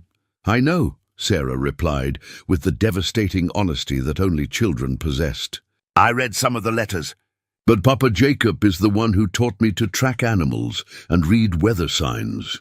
He's the one who held me when I had nightmares after Mama died. He's the one who came across the desert to find me when bad men took me away. That's what real fathers do." Jacob felt his heart breaking and mending simultaneously. Sarah understood the situation better than either of the adults who were fighting over her, and her wisdom humbled him. She'd chosen him not out of ignorance, but out of love. Not because she had to, but because she wanted to. Blackwood's face contorted with emotion, rage, grief, and frustrated paternal love warring for dominance. "You've turned her against me," he said to Jacob, his voice thick with accusation. "Poisoned her mind against her own blood." "I've loved her," Jacob replied simply. "Every day for 8 years, I've tried to be the father she deserved. That's all any parent can do." From his shirt pocket, Jacob withdrew his father's Civil War medal, a simple bronze disc worn smooth by decades of handling. The medal had belonged to his grandfather, then his father, and finally to Jacob himself. It represented duty, honor, and the burden of protecting those who couldn't protect themselves. "This belonged to my father, and his father before him," Jacob said, holding the medal where both Blackwood and Sarah could see it. "It's not about blood or biology. It's about the choice to stand between your family and whatever threatens them, no matter the cost." Sarah looked at the medal with recognition. Jacob had shown it to her before, explaining its history and what it represented about their family's values. Now she understood that he was offering to pass that legacy to her, regardless of whose blood flowed in her veins. Blackwood's remaining men shifted restlessly, clearly uncomfortable with the emotional intensity of the confrontation. These were hard men, accustomed to violence and simple solutions, not complex discussions about parenthood and family bonds. Their leader's obsession with reclaiming his daughter was putting them all at risk for reasons they couldn't fully understand. "Marcus," one of the men said quietly, "maybe we should just take what we came for and move on. The girl's made her choice clear enough." "Shut up," Blackwood snarled without taking his eyes off Sarah. "This isn't about choice. This is about blood, about family, about what was stolen from me 15 years ago." Jacob realized that Blackwood's obsession went deeper than paternal love. The outlaw leader wasn't just trying to reclaim his daughter. He was trying to undo the past, to somehow repair the damage done when Mary had chosen respectability over outlaw love. Sarah had become a symbol of everything Blackwood had lost, and he couldn't accept that she might choose differently than her mother had. "Tell me about Chancellorsville," Jacob said suddenly, changing the subject to something that might break through Blackwood's emotional fixation. "You mentioned it earlier. What happened there that made you hate me so much?" Blackwood's expression shifted, the desperate father momentarily replaced by the bitter veteran. "You really don't remember, do you? Colonel Jacob McAllister of the 3rd Pennsylvania Volunteers, the man who sent 200 boys to die, taking a hill that didn't matter." The memory hit Jacob like cold water. Chancellorsville, 1863. A desperate assault ordered by commanders who didn't understand the tactical situation. Jacob had led the charge personally, knowing it was probably hopeless, but unable to ask men to do what he wouldn't do himself. They'd taken the hill, held it for 6 hours, then been ordered to withdraw anyway. "The casualty list had been devastating, I remember," Jacob said quietly. "You were there?" "I was 19 years old, scared out of my mind, and following orders from an officer who was supposed to know better. I watched my best friend die in the first 5 minutes. Watched boys I'd grown up with get torn apart by canister shot because some colonel decided a useless piece of ground was worth dying for. The pain in Blackwood's voice was genuine and raw. Even after all these years, Jacob understood now that this confrontation was about more than Sarah. It was about survivors' guilt, about the arbitrary nature of who lived and who died in war, about the burden carried by those who made it home when better men didn't. "I've carried those names with me for 25 years, Jacob said. "Every man who died because of my orders. I know that doesn't ease your pain, but their deaths have haunted me every day since that battle." "Pretty words," Blackwood spat. "But words don't bring back the dead. Words don't give me back the years I lost. The woman who ran from me because loving an outlaw was too dangerous. The daughter I never got to raise." Sarah stepped forward again, moving with the careful deliberation of someone who understood the gravity of the moment. In her small hands, she held something Jacob hadn't noticed before, a simple wooden carving, roughly shaped like a horse. "You made this for me," Sarah said to Blackwood, her voice soft but clear. "It was in with Mama's letters.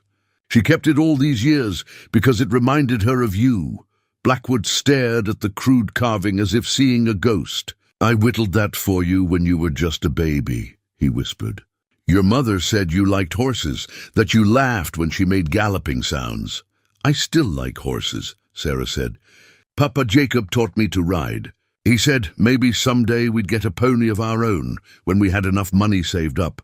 The simple domestic detail seemed to break something inside Blackwood. His shoulders sagged, and for a moment he looked less like a dangerous outlaw and more like a broken man mourning opportunities that would never come again. Jacob watched this exchange with growing understanding. Blackwood's hatred wasn't just about the war or even about losing Mary and Sarah. It was about time, the irreplaceable years that had passed while he'd been running from the law, building a reputation as a killer, becoming the kind of man no decent woman could love and no child should know as a father. The truth was that Blackwood had lost his family not because Jacob had stolen them, but because his own choices had made him unfit for the kind of life Mary wanted for herself and her daughter.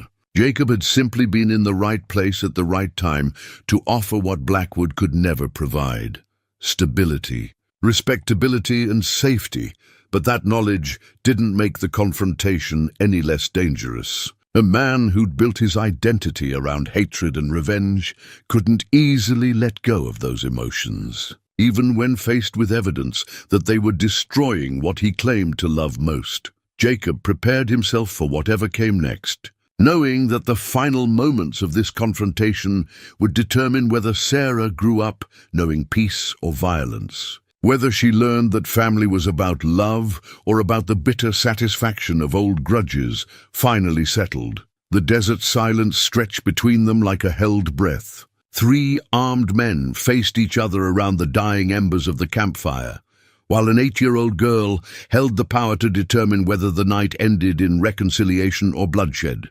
The trading family remained hidden behind their overturned wagon, smart enough to stay out of a confrontation that had nothing to do with them, but could easily cost them their lives. Sarah stepped closer to Marcus Blackwood, still holding the wooden horse he'd carved for her as a baby. Her movement was careful and deliberate, showing none of the fear that would have been natural in a child her age. Instead, she studied Blackwood's face with the same intense curiosity she'd always applied to tracking wounded animals or identifying unfamiliar plants. "You're sad," she said finally, her voice carrying the simple directness that only children possessed. "You've been sad for a very long time, haven't you?"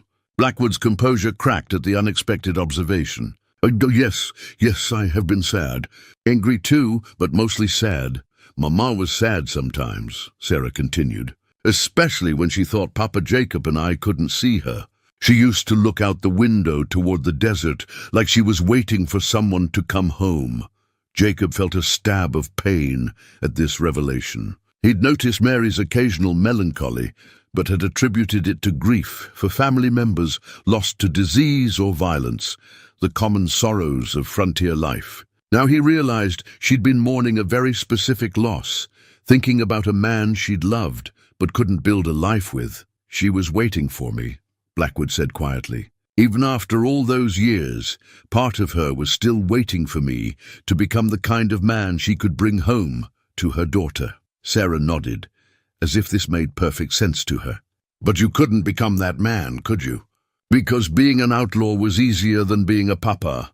The words hit Blackwood like a physical blow. Out of the mouths of babes came truths that adults spent lifetimes avoiding. Sarah had identified the core of Blackwood's tragedy, not that Jacob had stolen his family, but that he'd never been willing to pay the price necessary to keep them. "It wasn't easier," Blackwood said, his voice thick with emotion. "It was all I knew how to be. After the war, after watching so many good men die for causes that didn't matter, I couldn't see the point in trying to build something that could be taken away so easily." Jacob understood this perspective better than he wanted to admit. The same disillusionment had nearly consumed him after Appomattox, when he'd wandered west, looking for something to fill the emptiness left by too much death and too many hard choices. The difference was that Jacob had been lucky enough to meet Mary when she needed someone stable, and he needed someone to care about more than his own pain. But things can't be taken away if you don't fight to keep them, Sarah said, displaying wisdom that seemed impossible in someone so young. Papa Jacob taught me that. He said the most important battles are the ones you fight every single day, just by choosing to love people, even when it's hard. Blackwood stared at his biological daughter with an expression of wonder and heartbreak. Here was proof that he'd contributed something good to the world, even though he'd never been present to guide or influence her development. Sarah's strength and wisdom came partly from Jacob's teaching, but the bedrock courage that allowed her to face dangerous men without flinching, that was pure Blackwood bloodline. "You're remarkable," Blackwood said to Sarah. "Your mother would be so proud of the person you're becoming." "She was proud," Sarah replied, "but she was also scared. I think she was scared that someday you'd come back and want to take me away from the only life I'd ever known." Jacob felt his grip tighten on his rifle. Here was the moment of truth. Would Blackwood try to claim his daughter by force, or would he find some other way to resolve the situation? The outlaws' remaining men were watching their leader carefully, ready to follow whatever course he chose, but clearly hoping to avoid more violence. Blackwood seemed to wrestle with internal demons that had been tormenting him for decades. His eyes moved between Sarah's trusting face and Jacob's tense posture, between the life he'd lost and the life he might still be able to influence. The choice he made in the next few moments would define not only his relationship with his daughter, but also the kind of man he would be for whatever years remained to him. "Sarah," Blackwood said finally, "I want you to know that I loved your mother very much. Not wisely, not well enough to keep her, but truly and deeply. And I love you too, even though I've never had the chance to show it." Sarah nodded solemnly. "I know, I can see it in your eyes. It's the same way Papa Jacob looks at me when he thinks I'm not paying attention." Jacob felt his heart clench at the comparison. Despite everything, the violence, the deception, the years of separation, Sarah could recognize the common thread of paternal love that connected both men to her. Her ability to see past their anger and fear to the love beneath was humbling. "But love isn't enough, is it?" Blackwood continued. "A real father has to do more than just love his child. He has to protect her, provide for her, teach her how to be strong and good and wise. Jacob has done all of those things. I've done none of them." The admission cost Blackwood visible effort, but it seemed to lift some invisible weight from his shoulders. For the first time since Jacob had met him, the outlaw leader looked like a man who might be capable of peace rather than just violence. Sarah reached into the small satchel she'd been carrying and pulled out something that made both men freeze. It was a makeshift slingshot, constructed from a forked branch and strips of leather cut from her own dress. The workmanship was crude but functional, exactly the kind of improvised weapon Jacob had taught her to make during their survival lessons. I made this while you were all talking, Sarah said matter-of-factly. Papa Jacob taught me how. He said sometimes you have to be ready to protect yourself and the people you love. Jacob stared at the slingshot with a mixture of pride and horror. His daughter had been prepared to fight grown men with nothing but a child's improvised weapon, and the courage he'd tried to instill in her. The realization of how close they'd all come to a tragedy that would have destroyed everyone involved made his hands shake. Blackwood looked at the slingshot and began to laugh, not with mockery, but with genuine appreciation for his daughter's spirit. You were going to fight 6 armed men with a slingshot? If I had to, Sarah replied seriously. Papa Jacob says that sometimes the size of your weapon matters less than the size of your heart. He's right, Blackwood said, his laughter fading into something deeper and more thoughtful. And you have the biggest heart I've ever seen, little girl. That's from your mother, not from me. Jacob realized that the confrontation had reached a turning point. The violence and hatred that had brought them all to this deadly oasis was being transformed by an 8-year-old girl's simple refusal to accept that the adults in her life had to be enemies. Sarah was teaching them all a lesson about forgiveness and family that none of them had expected to learn.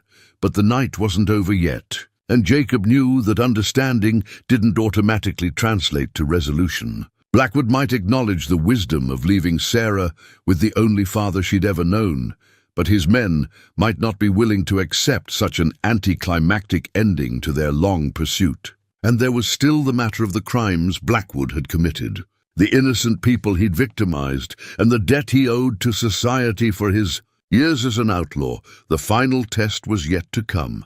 The moment of revelation came when Blackwood reached into his vest pocket and withdrew a heart-shaped silver locket, the mate to the one Sarah had shown Jacob among Mary's possessions. His weathered fingers traced the intricate engraving on its surface as if it were a holy relic, and when he opened it, the soft metallic click seemed to echo across the desert like a gunshot.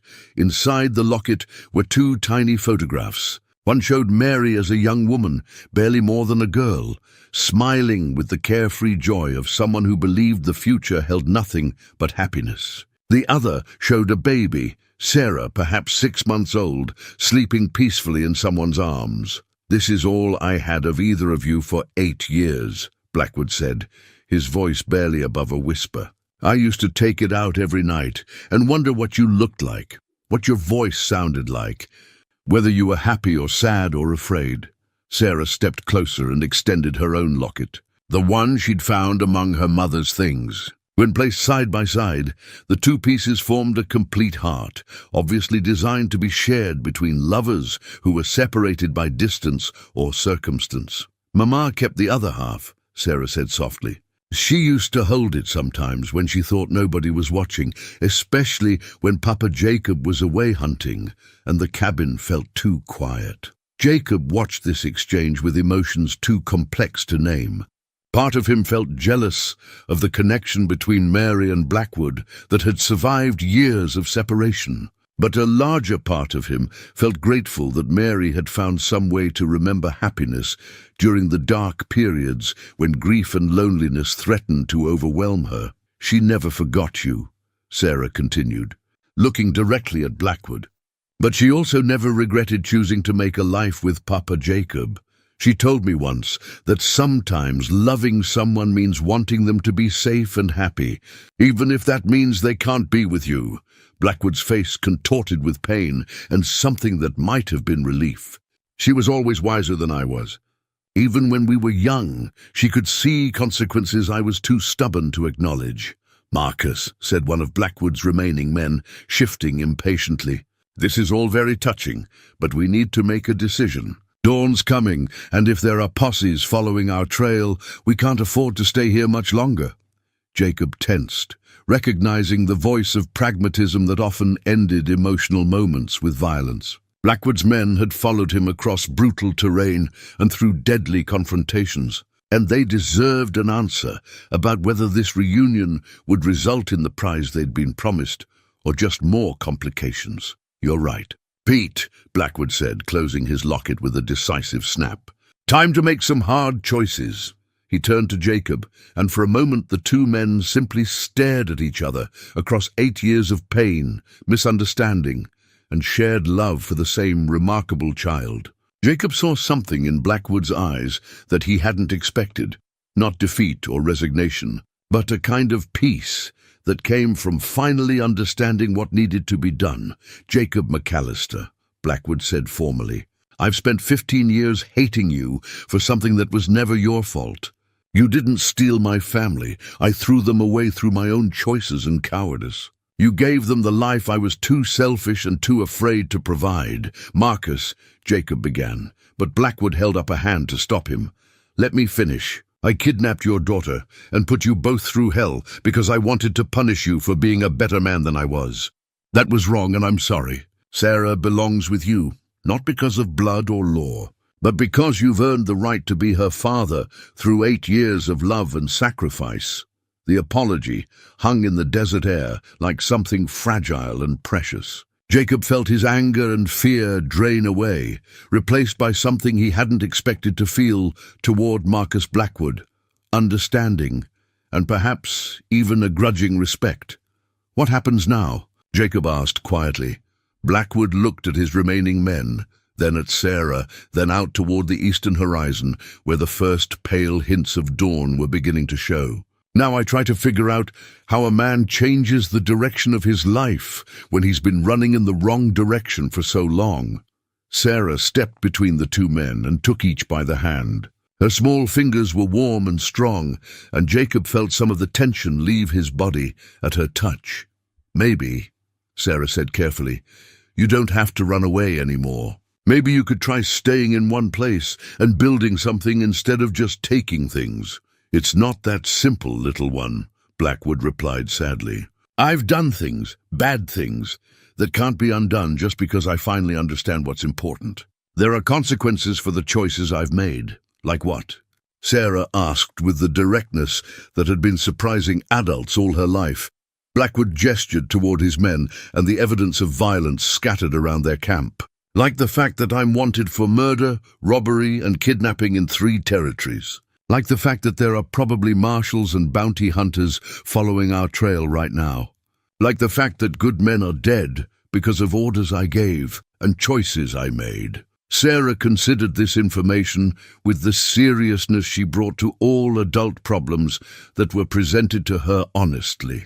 "Papa Jacob says that when you make a mistake, the best thing to do is try to fix it, even if fixing it is harder than making it was." "Some mistakes can't be fixed," Blackwood said gently. "But you can try," Sarah insisted. "You can stop making new mistakes and start trying to help people instead of hurting them." Jacob watched his daughter attempt to redeem a hardened outlaw through simple moral clarity and felt a surge of pride so intense it made his chest ache. Sarah had inherited the best qualities of both her biological and adoptive fathers, but her wisdom and compassion were entirely her own. "She's right," Jacob said to Blackwood. "It's never too late to choose a different path, as long as you're willing to pay the price for changing direction." "And what price would that be?" Blackwood asked, though Jacob suspected he already knew the answer: surrender. Face trial for your crimes. Accept whatever justice the law decides you deserve. But also prove that you've changed by how you handle whatever comes next. Blackwood was quiet for a long moment, looking at Sarah's face in the growing light of dawn. Jacob could see him weighing possibilities: flight versus justice, freedom versus redemption, the easy path versus the right one. "If I surrender," Blackwood said finally, "what happens to Sarah? I mean, what happens to her relationship with me? Do I disappear from her life forever, or—" The question revealed what was really driving Blackwood's internal struggle. He'd finally found his daughter and discovered that she was everything he could have hoped for. But claiming her would mean destroying the stable life she'd built with Jacob. The choice between his own desires and Sarah's welfare was tearing him apart. Sarah seemed to understand the real question he was asking. "Papa Marcus," she said, using the title naturally, as if she'd been thinking about it for some time, "you'll always be my first father, the one who gave me life." But Papa Jacob will always be my heart father, the one who taught me how to live. I don't think I have to choose between you." The simple wisdom of those words broke through the last of Blackwood's resistance. Jacob watched the outlaw leader's face transform as he realized that love didn't have to be about possession or exclusion. Sarah had room in her heart for both fathers, if they were both willing to put her welfare above their own needs and fears. "You're right," Blackwood said, his voice thick with emotion. "You're absolutely right." He turned to Jacob. "Will you help me do this right? Will you help me figure out how to surrender with some dignity and honor?" Jacob extended his hand to the man who'd been his enemy for 40 days and 15 years. "I'll help," he said simply. As their hands clasped in the growing light of dawn, Jacob felt the weight of old hatred and fear lifting from his shoulders. The hunt was finally over, but something better was just beginning. 3 months later, Jacob sat on the familiar porch of his mountain cabin, watching Sarah practice her letters by the light of a kerosene lamp. The evening air carried the crisp promise of autumn, and the meadow around their home showed the first touches of gold that would soon transform the landscape into something magical and temporary. The cabin felt different now, not smaller or larger, but somehow more complete. On the mantelpiece sat a new photograph, a simple sketch that Sarah had drawn during their long journey home from the desert. It showed 3 figures standing together, a tall man with a rifle, a shorter man with a beard, and a small girl holding both their hands. Underneath, in Sarah's careful handwriting, were the words, "My family."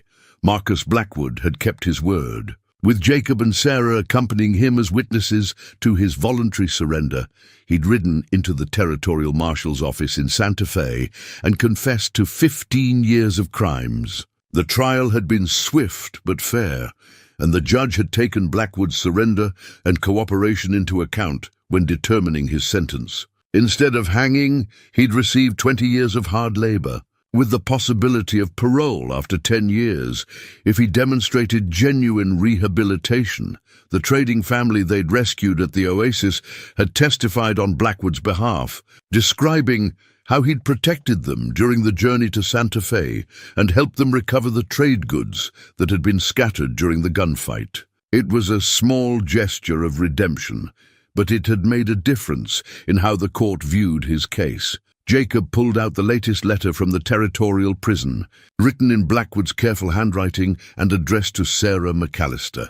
The letters came monthly, filled with stories about his work in the prison carpenter shop, his efforts to learn reading and arithmetic from the prison chaplain, and his gradual acceptance of responsibility for the pain he'd caused.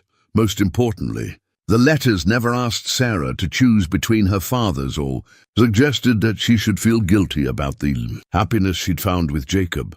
Blackwood had embraced his role as Sarah's biological father while fully supporting Jacob's position as her real father in every way that mattered. "Papa," Sarah said, looking up from her writing practice, "will you read Papa Marcus's letter out loud? I like hearing his stories in your voice." Jacob smiled and unfolded the letter carefully. Blackwood's handwriting had improved dramatically during his months in prison, and his vocabulary had expanded as well. The man who'd once expressed himself primarily through violence was learning to use words as tools of connection rather than weapons of intimidation. "My dear Sarah," Jacob read, "I hope this letter finds you and your papa healthy and happy as the seasons change in your beautiful mountains. The prison chaplain has been teaching me about carpentry, and I'm learning to make useful things instead of just breaking them. Last week, I finished a small table that will be donated to a family whose home was damaged by fire. It felt good to build something that would help people instead of hurting them." Sarah smiled at this news. She'd been fascinated by Blackwood's transformation from destroyer to creator, and she often asked Jacob to explain how people could change so completely when they decided to embrace different values. "I've been thinking about the lessons your Papa Jacob taught you," the letter continued, "and I realized that he was preparing you for exactly the kind of situation we all faced in the desert. Not just teaching you survival skills, but teaching you how to see the good in people, even when they've done bad things, how to forgive without forgetting, and how to love without conditions. These are gifts that will serve you well throughout your life. Jacob paused in his reading, moved by Blackwood's recognition of the values that had guided their family. The outlaw was learning to see his daughter's strength not as something that diminished his own importance, but as something that validated the choices both her fathers had made in raising her. The prison chaplain says that redemption isn't about erasing the past, but about choosing to write a different future. I can't undo the harm I caused or bring back the people who died because of my choices. But I can spend whatever years remain to me trying to balance the scales by helping others and being the kind of man you can be proud to call your first father. Sarah reached over and took Jacob's hand, squeezing it gently. "I am proud of him," she said softly. "It takes more courage to change than it does to stay the same." Jacob continued reading. "Your Papa Jacob wrote to tell me about your latest adventures, how you tracked a wounded deer for 3 miles to make sure it wasn't suffering, how you helped Mrs. Patterson find her lost cow, and how you've been teaching the younger children at church about wilderness survival. I'm not surprised that you're using the skills he taught you to help others. That's what real strength is for." The letter went on to describe Blackwood's daily routine, his growing friendship with the prison chaplain, and his plans for life after his eventual release. He wrote about possibly starting a carpentry business in a small town where his past wouldn't define his future, about contributing to his community instead of preying upon it, and about hoping that someday Sarah might want to visit him and see the man he was becoming. "I close this letter as I close all of them," Jacob read, "with love for my remarkable daughter and gratitude for the man who raised her to be everything I hoped she would become, but never had the wisdom or courage to nurture myself. You are both in my thoughts and prayers every day." Jacob folded the letter carefully and tucked it into the wooden box where they kept all of Blackwood's correspondence. Sarah had decorated the box with carved flowers and painted designs, transforming it into something beautiful that honored both the pain of separation and the hope of eventual reconciliation. "Do you think he'll really change?" Sarah asked, voicing the question that had been on both their minds for months. "Do you think people can really become different than they were?" Jacob considered the question carefully, understanding that his answer would influence how Sarah viewed human nature and the possibility of redemption for the rest of her life. "I think people can change if they really want to," he said finally. "But it's hard work, and it takes time, and they have to be willing to accept the consequences of who they used to be while they're becoming who they want to be. Your Papa Marcus is doing that work day by day." Sarah nodded thoughtfully. "Like how I'm learning to read better by practicing every day, even when it's difficult, and I'd rather be doing something else." "Exactly like that," Jacob agreed.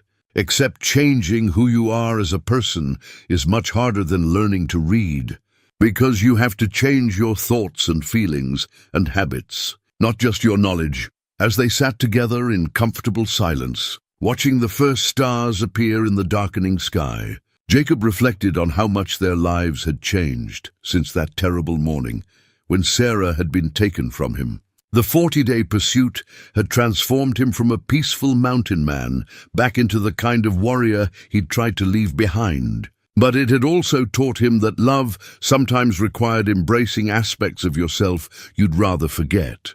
More importantly, the experience had expanded their definition of family in ways Jacob never could have imagined. Sarah now had 2 fathers who loved her, each contributing different strengths to her development. Jacob provided stability, daily guidance, and unconditional acceptance. Blackwood, even from prison, offered perspective on the importance of choosing good over evil and the possibility that people could redeem themselves through sustained effort and genuine remorse.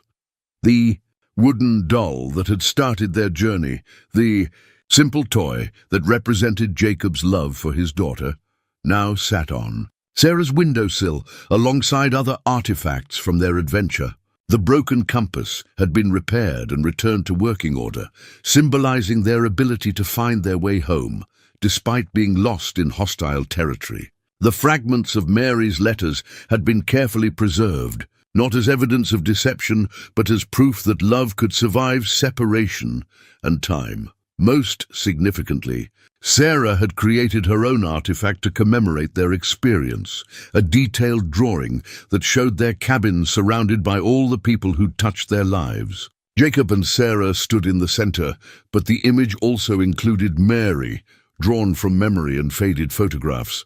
Marcus Blackwood, as he appeared in the desert rather than as a threatening figure, the trading family they'd saved, and even the marshal who'd treated Blackwood with dignity during his surrender.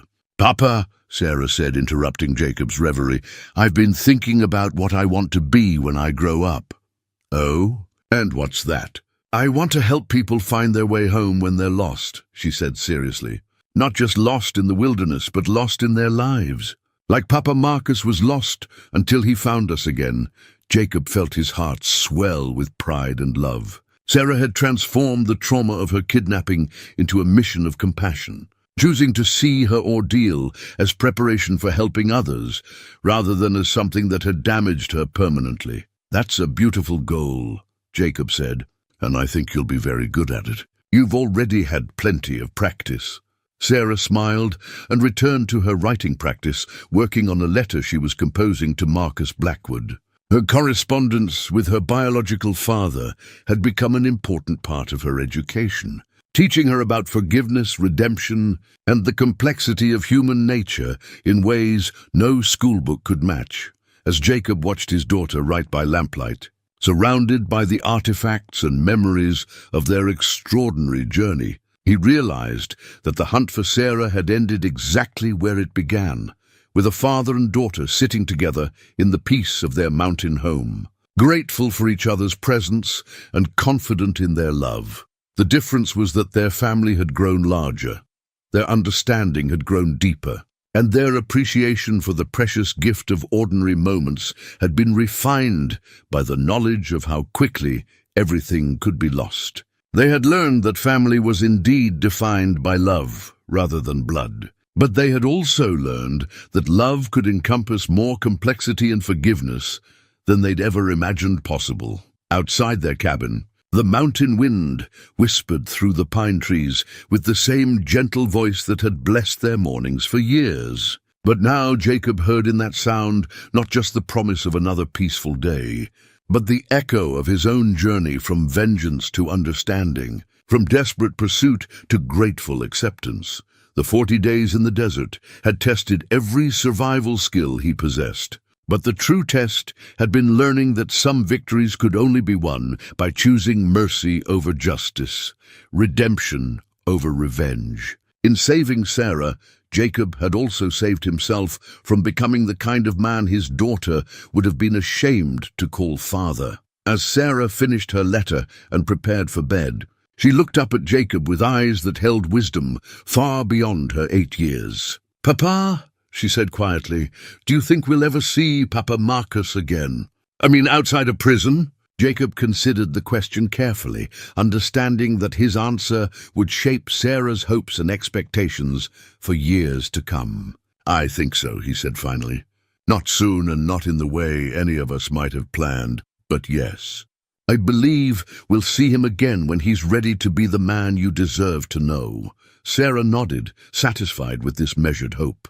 She kissed Jacob goodnight and disappeared into her small room, leaving him alone with his thoughts and the familiar weight of responsibility that came with being a father. Jacob sat on his porch for a long time that night, looking out over the meadow where Sarah's laughter had been silenced by violence and restored by love. The stars wheeled overhead in their eternal patterns, indifferent to human struggles, but somehow comforting in their constancy.